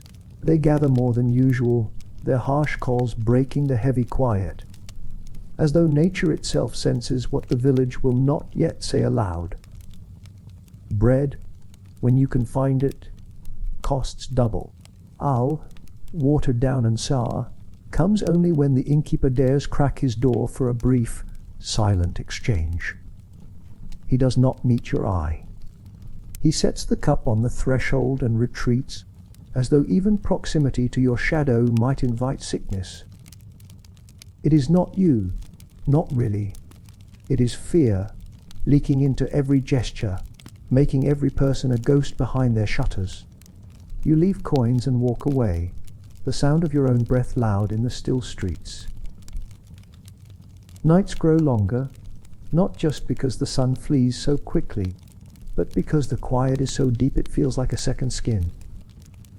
Your hut smells of smoke and damp wool, the herbs your wife, or you, if she is no longer there, hangs in bundles above the hearth. Their scent is sharp, a constant reminder of the sickness slinking through the village, though the smell does little to banish the unease. The crow outside croaks more often now, its voice rough and urgent, a sound that carries easily through the brittle night air. You tend your tools out of habit, though your hands know there's little point. The axe gleams as always. The ropes stay supple beneath their coat of wax. But days pass without a summons, without a bailiff's parchment, without even a curious glance from the villagers, who still dare to venture out. It's not rest you feel. Rest would mean peace. This is idleness, brittle and heavy, with a creeping unease that grows as the silence lingers. When you do see people, they keep their distance. Cloaks pulled tight, faces half, hidden by cloth soaked in vinegar, hands gloved even when there's no frost. They nod, curt and quick, and pass without stopping. They don't whisper as loudly now. Perhaps it's because their voices feel fragile, or because even gossip loses its appetite when the air itself feels like a weight pressing on every chest. Some nights, the wind carries sounds from deeper in the village. The toll of the church bell, slow and deliberate, counting for another soul gone to the earth. Sometimes it rings twice in a night. The sound slides through the trees and into your hut like a cold draught, mingling with the faint crackle of your fire and the soft rasp of your own breath. You do not count aloud, but you know the tolls well enough to measure the week by their rhythm. Your wife, if she remains, moves quietly during these days. Her hands linger longer over her herbs, tying small bundles for neighbors who will not step closer than a few paces. She stirs the pot slowly, her shoulders tight, her voice lower than usual when she speaks to the children. They, too, have grown quieter. No night games, no laughter drifting through the lanes after dark. They sit near the hearth, their eyes wide, their voices soft, as though afraid to disturb the heavy air. On the coldest nights, When even the crow outside has gone silent, and the wind whines low through the gaps in the walls, you lie awake, listening to the absence of sound. No market murmurs, no creak of the gallows, no distant hum of tavern laughter. Only the faint hiss of the fire and the slow, measured rhythm of your own breath, rising and falling in a room that feels smaller by the night. The plague will pass, as it always does, though never without leaving the village thinner, its lanes quieter, its whispers sharper for a time. And when it does, when the market stirs again, and the bailiff's summons finally returns, you will pick up your tools as if the quiet never happened. But during these long, cold days, with the shutters sealed, and the world beyond your door sounding more like a graveyard than a village, even you begin to wonder if the shadow you carry is heavier than the one cast by death itself. When the plague finally thins, and the frost begins to loosen its grip, the first ones to find you are never your neighbors. It's the strangers who come first. Faces unfamiliar beneath travel-stained cloaks, their boots heavy with mud from distant roads. They don't bother with whispers, at least not at the start. They knock, they name a price, and they speak plainly about the work they need done. Not because they see you as a man, but because they see you as a tool, an expert one, but a tool all the same. Some are messengers of nobles, their words clipped and voices low, as if carrying orders for a task, like yours might stain them by proximity. They hand over folded parchments, sealed with wax stamped by some crest you don't care to recognize. The work is always the same, though the locations vary a lord's court 2 villages over, a border town whose own man has died or fled, a manor where justice is to be served without delay. They pay well, heavier coins than your own bailiff ever presses into your palm, though their eyes linger just a fraction too long on your hood, as though memorizing it so they can avoid it later. Others are simpler folk, desperate townspeople from far-off hamlets, traveling in groups of 2 or 3. They stand at your threshold with their caps in hand, voices taut with a mix of shame and urgency. Our man's fallen ill, they'll say, or there's a bandit awaiting justice, and no one to carry it out. Their hands tremble when they pass you the pouch of silver, as though the weight itself might bite. You can see it in their eyes, relief that you exist, discomfort that they must admit it aloud. The roads to these places are long and often cruel. Mud sucks at your boots in the thaw, the cold rain seeping through the seams of your cloak. The air tastes of wet leaves and smoke from the cottages you pass, the occasional scent of carrion drifting from ditches where the last grip of winter has left creatures stranded. Your tools weigh heavier on journeys like these, each swing of the satchel strap and creak of leather a reminder that you are not traveling to trade or to visit, but to work. The villages or manors you reach are different from your own, but only in degree, not in kind. They look at you with the same mix of fear and relief, the same quick glances that flit away as soon as you notice. The priests there murmur the same blessings, the bailiffs speak with the same crisp detachment, and the crowds whisper in voices just as brittle as the ones you hear at home. The air smells different only in small ways, different herbs in the doorways, a different mix of smoke in the chimneys, but the tension feels identical. Sometimes the strangers speak to you after, their voice is lowered so the others won't hear. Quick work, they'll mutter, or at least it was clean. They slip you a little extra, a coin or 2 pressed into your palm with fingers that linger just long enough to feel the roughness of your calloused skin before recoiling. They thank you quietly, as though the words themselves might sour if spoken too loudly. You nod, say nothing, and shoulder your tools again. By the time the sun dips below the horizon, you're back on the road, your boots squelching through the mud, the coins heavy but the air no lighter. Nobles, when they call on you, treat you differently, not warmer, but with a kind of detached courtesy, as though acknowledging that your presence spares them the indignity of dirtying their own hands.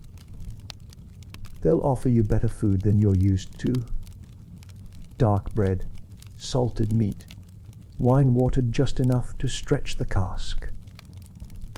But they'll have a servant bring it to your room, as if sharing a table might invite bad fortune. Their voices carry through the halls at night, laughter and music drifting faintly beneath the heavy beams, while you sit alone by a small fire, your tools propped carefully against the wall, their shadows long and narrow in the flickering light. Travel takes its toll, though not always in ways you expect. The loneliness is different on the road, quieter, less crowded by whispers, but heavier somehow. There are no children laughing in the distance, no crow croaking from its familiar perch, no familiar creak of your own chair by the fire. Only the steady rhythm of your steps, the squelch of mud, the soft swish of your cloak, and the ever-present weight of your tools, reminding you why the road is yours to walk in the first place. When you return home, the village feels both familiar and foreign. The crow greets you with its usual throaty croak from the skeletal tree, as if scolding you for wandering so far. The hut smells as it always does. Smoke, tallow, the faint sweetness of dried herbs, but the air inside feels heavier after nights spent listening only to the wind and the occasional distant howl of wolves. You unpack your tools, each piece placed back in its familiar spot by the hearth, their weight settling into the grooves they've carved over years of repetition. The villagers notice your return, of course. They don't say it aloud, but you catch the glances. The miller pausing mid-sack. The blacksmith's apprentice watching from the doorway of the forge. The baker's wife murmuring something to her child as she pulls them closer. They whisper, as they always do, about where you went, what you did, how much silver you carried back. They'll never ask directly.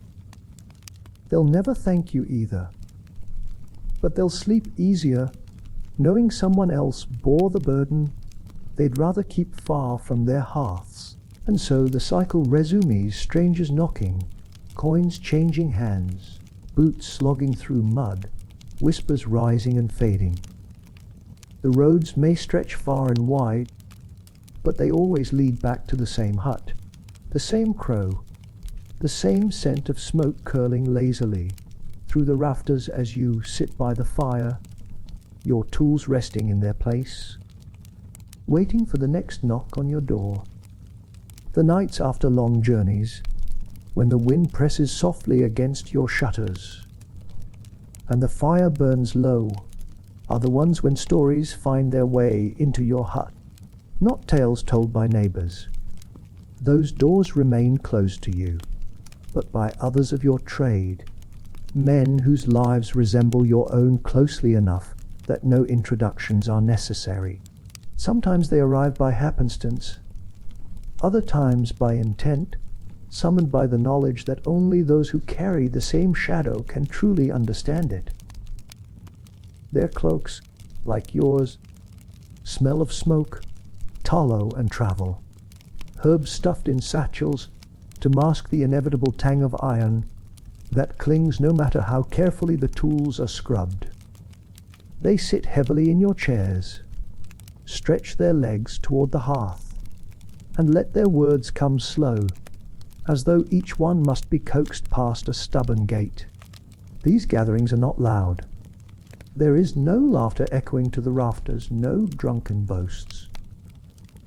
The chuckles, when they come, are brittle, like dry kindling catching a spark, sharp and quick, gone almost as soon as they flare. The stories themselves are simple but weighted.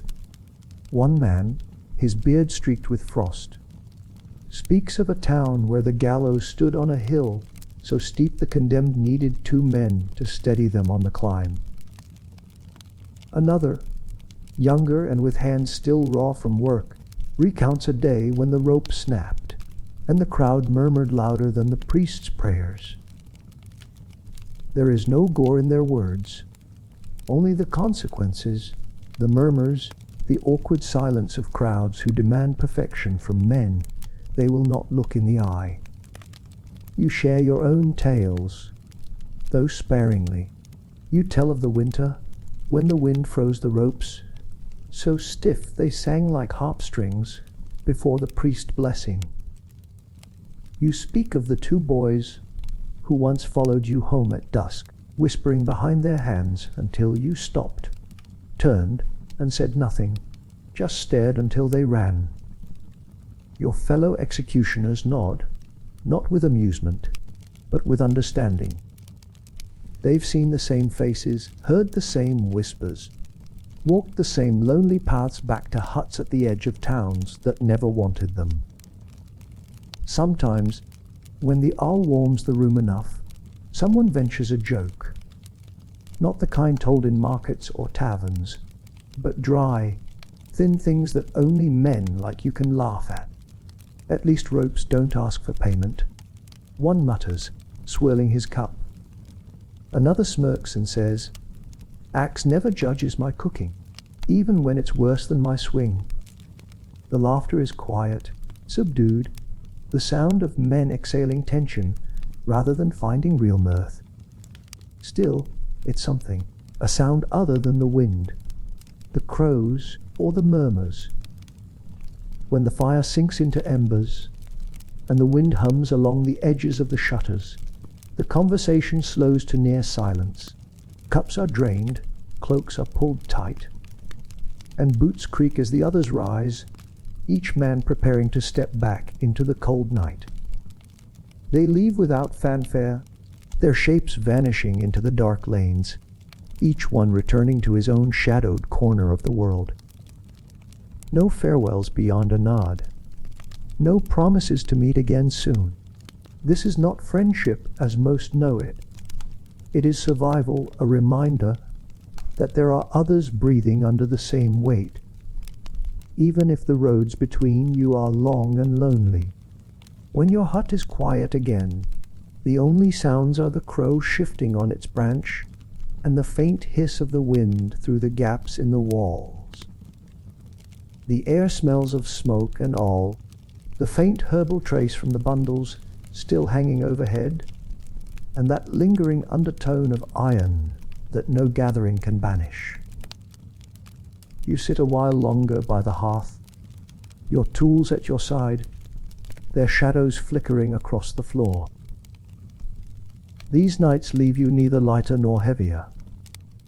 They don't soothe the whispers outside your walls, nor do they sharpen their sting. They simply remind you that your shadow is not singular, that somewhere beyond the tree line and the frozen roads, others kneel by their own hearths, listening to the same crows, smelling the same smoke, and waiting for the same knock that always comes, sooner or later. And when at last you bank the fire, drawing the wool blanket around your shoulders as you lower yourself to the crackling straw of your bed, you breathe a little deeper. Not easier, but steadier. The wind hums softly through the rafters, the crow croaks once into the night, and the stories linger like smoke, their brittle laughter and muted nods, fading into the steady rhythm of sleep. There is a strange comfort in the gallows, though you would never admit it aloud. Not to your wife, not to your children, and certainly not to the villagers who cross themselves whenever they walk past the square. Yet each time you approach it, in the pale light of dawn or beneath a sky swollen with grey, the structure feels almost familiar, as though it knows you better than any hearth or neighbour ever will. Its timbers groan softly when the wind shifts, the sound low and hollow, a voice only you seem to hear. The wood itself is worn smooth in some places, splintered in others, a map of years marked by weather and the unrelenting passage of feet and hands. Your fingers trail along the beams sometimes, not with affection, but with a kind of measured attention. You know where the knots sit, which joints creak when stepped upon, where the rope sways the most when the gusts sweep through. You've oiled these boards in the dark of early mornings, scrubbed them clean after long afternoons, checked every bolt by the faint light of a guttering candle. It's work no one thanks you for, yet the gallows remains sturdy, unshaken even when the village whispers shake at the edges of your life. Standing there, with the wind whispering through the rope, you sometimes catch yourself listening longer than you need to. The sound is peculiar, not mournful, not cheerful, but steady, a low hum that threads through the silence like the drone of a distant song. It doesn't comfort you, exactly, but it anchors you. It reminds you that while the villagers' glances may waver and their whispers may sting, the timbers will always stand where they stand, waiting without judgment or favor. On mornings when there is no work, you still find yourself drifting to the square. Not to linger, not to invite more stares than usual, but to inspect the structure, to ensure the rope's fibers haven't stiffened, to check that the joints haven't loosened in the night's frost. The square is quiet at these hours, the merchants not yet shouting, the apprentices still rubbing the sleep from their eyes. A stray dog will nose around the posts, sniffing before trotting off. The crows, ever present, circle lazily overhead, their calls coarse and rough, echoing across the open space. When work is done, and the crowd disperses, it's often just you and the gallows left behind. The priest has carried his book away, the bailiff his parchment, the villagers their whispers. The square empties, the market hum returns, but you linger for a few moments longer, listening to the rope sway, watching the faint play of light and shadow across the planks. It's not pride that keeps you there, never pride, but perhaps a quiet acknowledgement that this structure, more than your hut or your hearth, is the closest thing you have to permanence. Sometimes, when the wind gusts just right, the timbers hum low, a deep, hollow sound that carries through your boots and up into your bones. You stand still when it happens, closing your eyes for a brief moment, feeling the resonance. It's a reminder that the world, for all its noise and motion, can still fall into rhythm, even if that rhythm is drawn from something as grim as the gallows sway. At night, when the village sleeps and the stars hang faint and cold above, you can still hear it, faintly, carried on the wind to your hut. The timbers groan, the rope creaks, and though the sound might chill another man, it does not trouble you. It's not a lullaby, but it is familiar, and in that familiarity lies a kind of uneasy solace. Your wife, if she hears it too, pulls the blanket tighter and mutters about the cold, never mentioning the sound. The children, when they're still awake by the fire, sometimes glance toward the shuttered windows as the groans drift faintly through the cracks. It's the wind, you tell them, your voice calm, measured. They nod, though their eyes linger on the dark corners of the room a little longer before sleep finds them. On the nights when the wind is especially restless, rattling the shutters and bending the skeletal branches of the tree outside, the gallows song carries louder.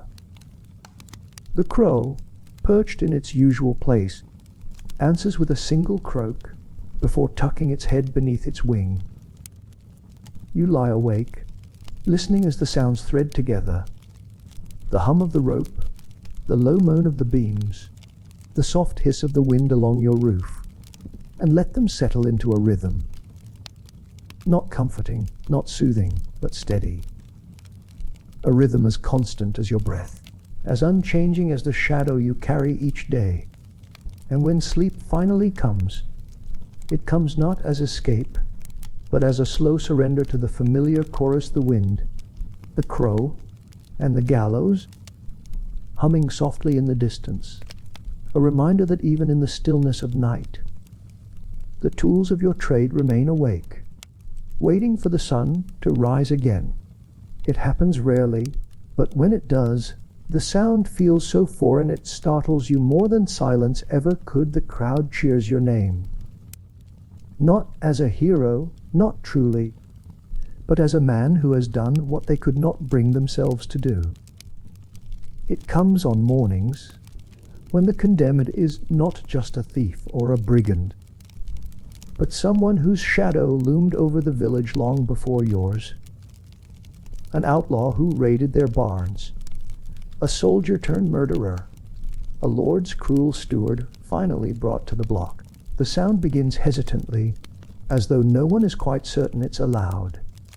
A single clap, a low murmur of approval, a rough, good riddance, carried on the wind. Then, as the bailiff rolls up his parchment, and the priest lowers his eyes, the relief in the crowd breaks through their usual restraint. A ripple of applause, scattered cheers, murmured prayers said loud enough for others to hear. They speak your name, not kindly, not warmly, but as a tool well used, a hand that finally delivered a long-sought reprieve. You stand as you always do, still, silent, the axe steady in your grip. There is no bow, no acknowledgement. The applause is not for you as a man. It's for the moment, the release of a weight the village carried for too long. You understand this, so you don't mistake their voices for affection. Still, the sound lingers in your chest, unsettling in its rarity, louder in memory than in reality. When the crowd disperses, their voices remain sharper, livelier than usual. The baker's boy grins as he hauls flour through the lane. The innkeeper pours all with a touch more generosity. Even the old woman with the lavender sachet nods at the sky, as though some balance has finally been restored. The whispers remain, of course, but their tone softens for a time. Quick work, steady hands, they say, words more measured than the usual murmurs of unease. Perhaps he earns the bread he eats after all. Yet, once the sun lowers and the day thins, the weight of the morning changes. The market quiets, the tavern's laughter dims, and the rare warmth in their voices drains away like the dregs of ale at the bottom of a cup.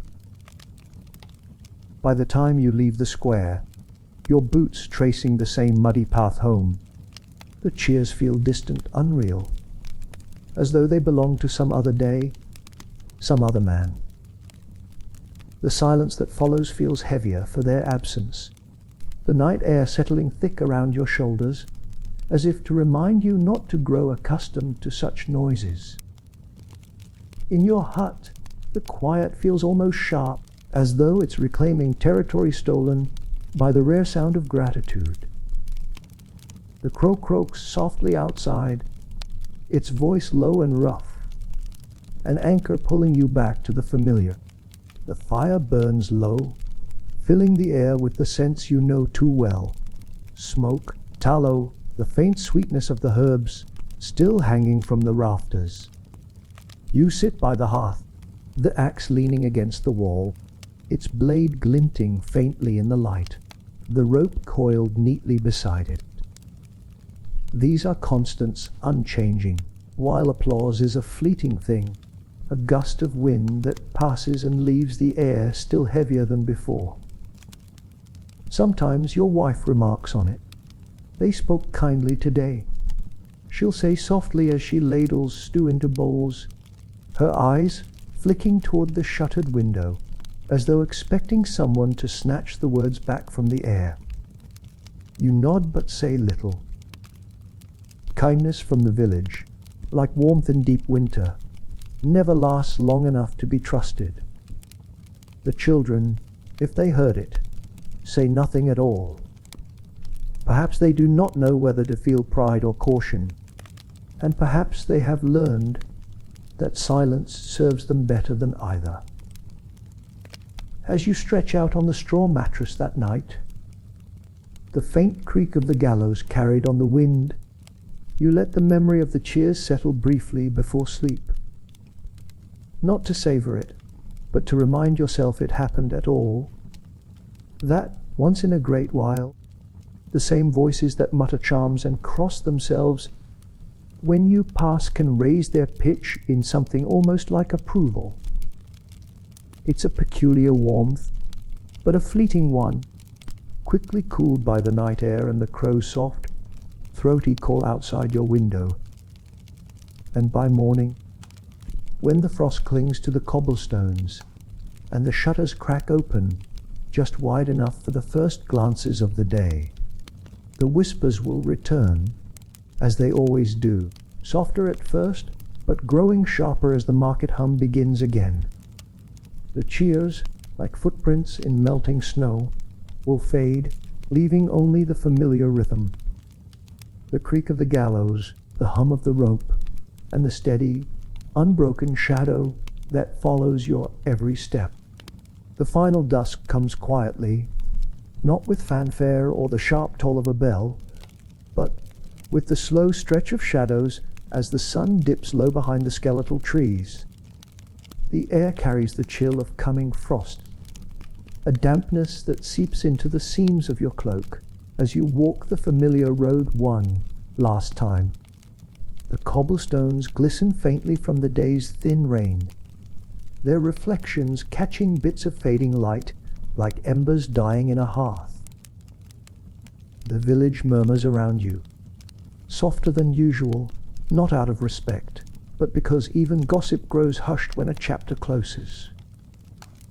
Your tools weigh lighter tonight, not because they've lost mass, but because you've already decided they won't rest by the hearth anymore. The axe, wrapped in its worn leather, feels almost hollow against your shoulder. The ropes, coiled neatly at your side, sway gently with each step, their fibers soft from years of beeswax and care. You trace the handle of the axe with your thumb as you walk, feeling every nick and groove, each one a tally not of lives but of years, of mornings, of murmurs endured. The square is near empty when you arrive, save for a few stray dogs nosing at the cobbles and the faint, coarse croak of the crow perched on the gallows beam. The wooden structure hums faintly as the evening wind stirs the rope, its voice low and familiar, the same steady note that's followed you home so many nights. You stand before it for a while, your boots rooted in the damp earth, listening as the sound blends with the distant clatter of shutters and the muted hum of the tavern 2 streets away. There is no work to be done here, not anymore. The bailiff has long since handed his final parchment to another. The priest no longer lowers his eyes when passing your hut. Even the villagers, though their glances remain wary, have grown accustomed to the sight of you without the tools in hand, as though the shadow you cast is finally beginning to fade. They do not speak to you now, but they no longer cross the street when your boots echo along the cobblestones. It's not warmth, but it's a shift. a kind of settling, like dust finding its place after a gust of wind. You hang the tools inside the shed by the gallows for the last time. The wood groans softly as you lean the axe against the wall, the ropes coiled carefully on the shelf, where you've kept them supple all these years. Your fingers linger on them for a moment, feeling the faint stickiness of the beeswax, the smooth polish of the wood. There is no ceremony, no farewell spoken aloud. Just a final glance, a breath, and the quiet click of the door closing behind you. The walk home feels slower, as though the road itself stretches longer now, that the tools no longer bite into your shoulders. The wind carries the mingled scents of smoke, damp earth, and distant bread baking in ovens preparing for the evening meal. The crow, as always, follows at a distance, its wings cutting soft shapes through the dimming light before it settles back onto the skeletal branch near your hut. Its croak is softer tonight, less of a call, more of a sigh. Inside, the hut feels different without the tools leaned by the hearth, their shadows no longer stretching along the walls. The air smells of smoke and thyme from the stew your wife has left simmering, its earthy warmth filling the gaps where the iron tang used to linger. The chair creaks the same as always when you sit, but the weight on your shoulders feels strangely unfamiliar, as though some part of you has already drifted beyond these walls. The children, if they are still here, move quietly through the room, their voices low, their steps soft against the wooden boards. They don't ask why the tools aren't by the fire. They've long since learned that some silences are better left unbroken. Your wife, shawl drawn close, glances at you briefly before tending the pot, her face lined not with relief, but with a kind of quiet, wary acceptance.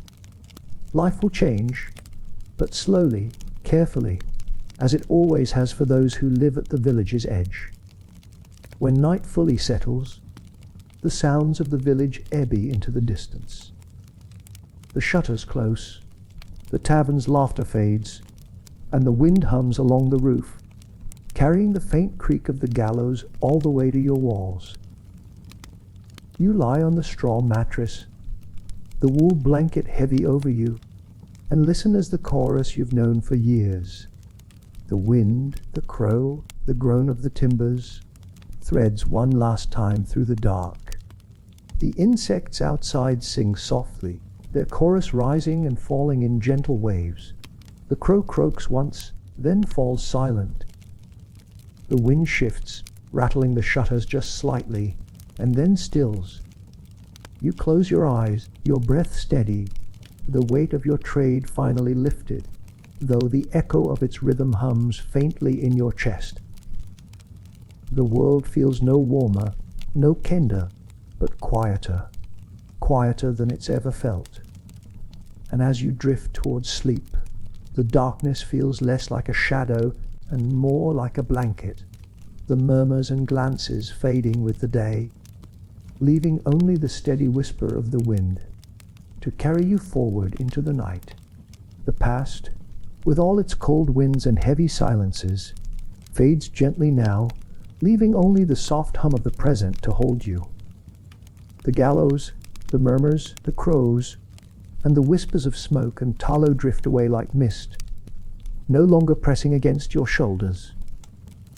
The world you just walked through, a world of muddy streets, stiff ropes, and eyes that never lingered too long, is gone now, tucked back into the folds of time where it belongs. Here, in this quiet moment, the air feels different. The room you rest in is warm, softly lit by the faint glow of whatever light you choose. There is no creak of gallows here, no murmured judgment in the dark, only the sound of your own breath, slow and steady, and the gentle rhythm of whatever night surrounds you now. Perhaps a distant hum of a heater, or the soft whisper of a fan. Perhaps the faint chorus of the night outside your own window. Let the weight of those old roads fall away. The tools, the murmurs, the cold stares of a village long turned to dust. They are memories now, softened by distance. What remains is the steady rise and fall of your chest, the warmth of the bed beneath you, and the quiet comfort of knowing that history, for all its shadows, has passed. Breathe slowly. Let the air move in, then out, a tide that belongs only to you. The crows, the ropes, the smoke, all of it has fallen silent. What's left is the soft hum of the present, inviting you deeper into rest. Let your mind settle, your body soften, and your breath slow as you drift into sleep, far from the cold and the whispers.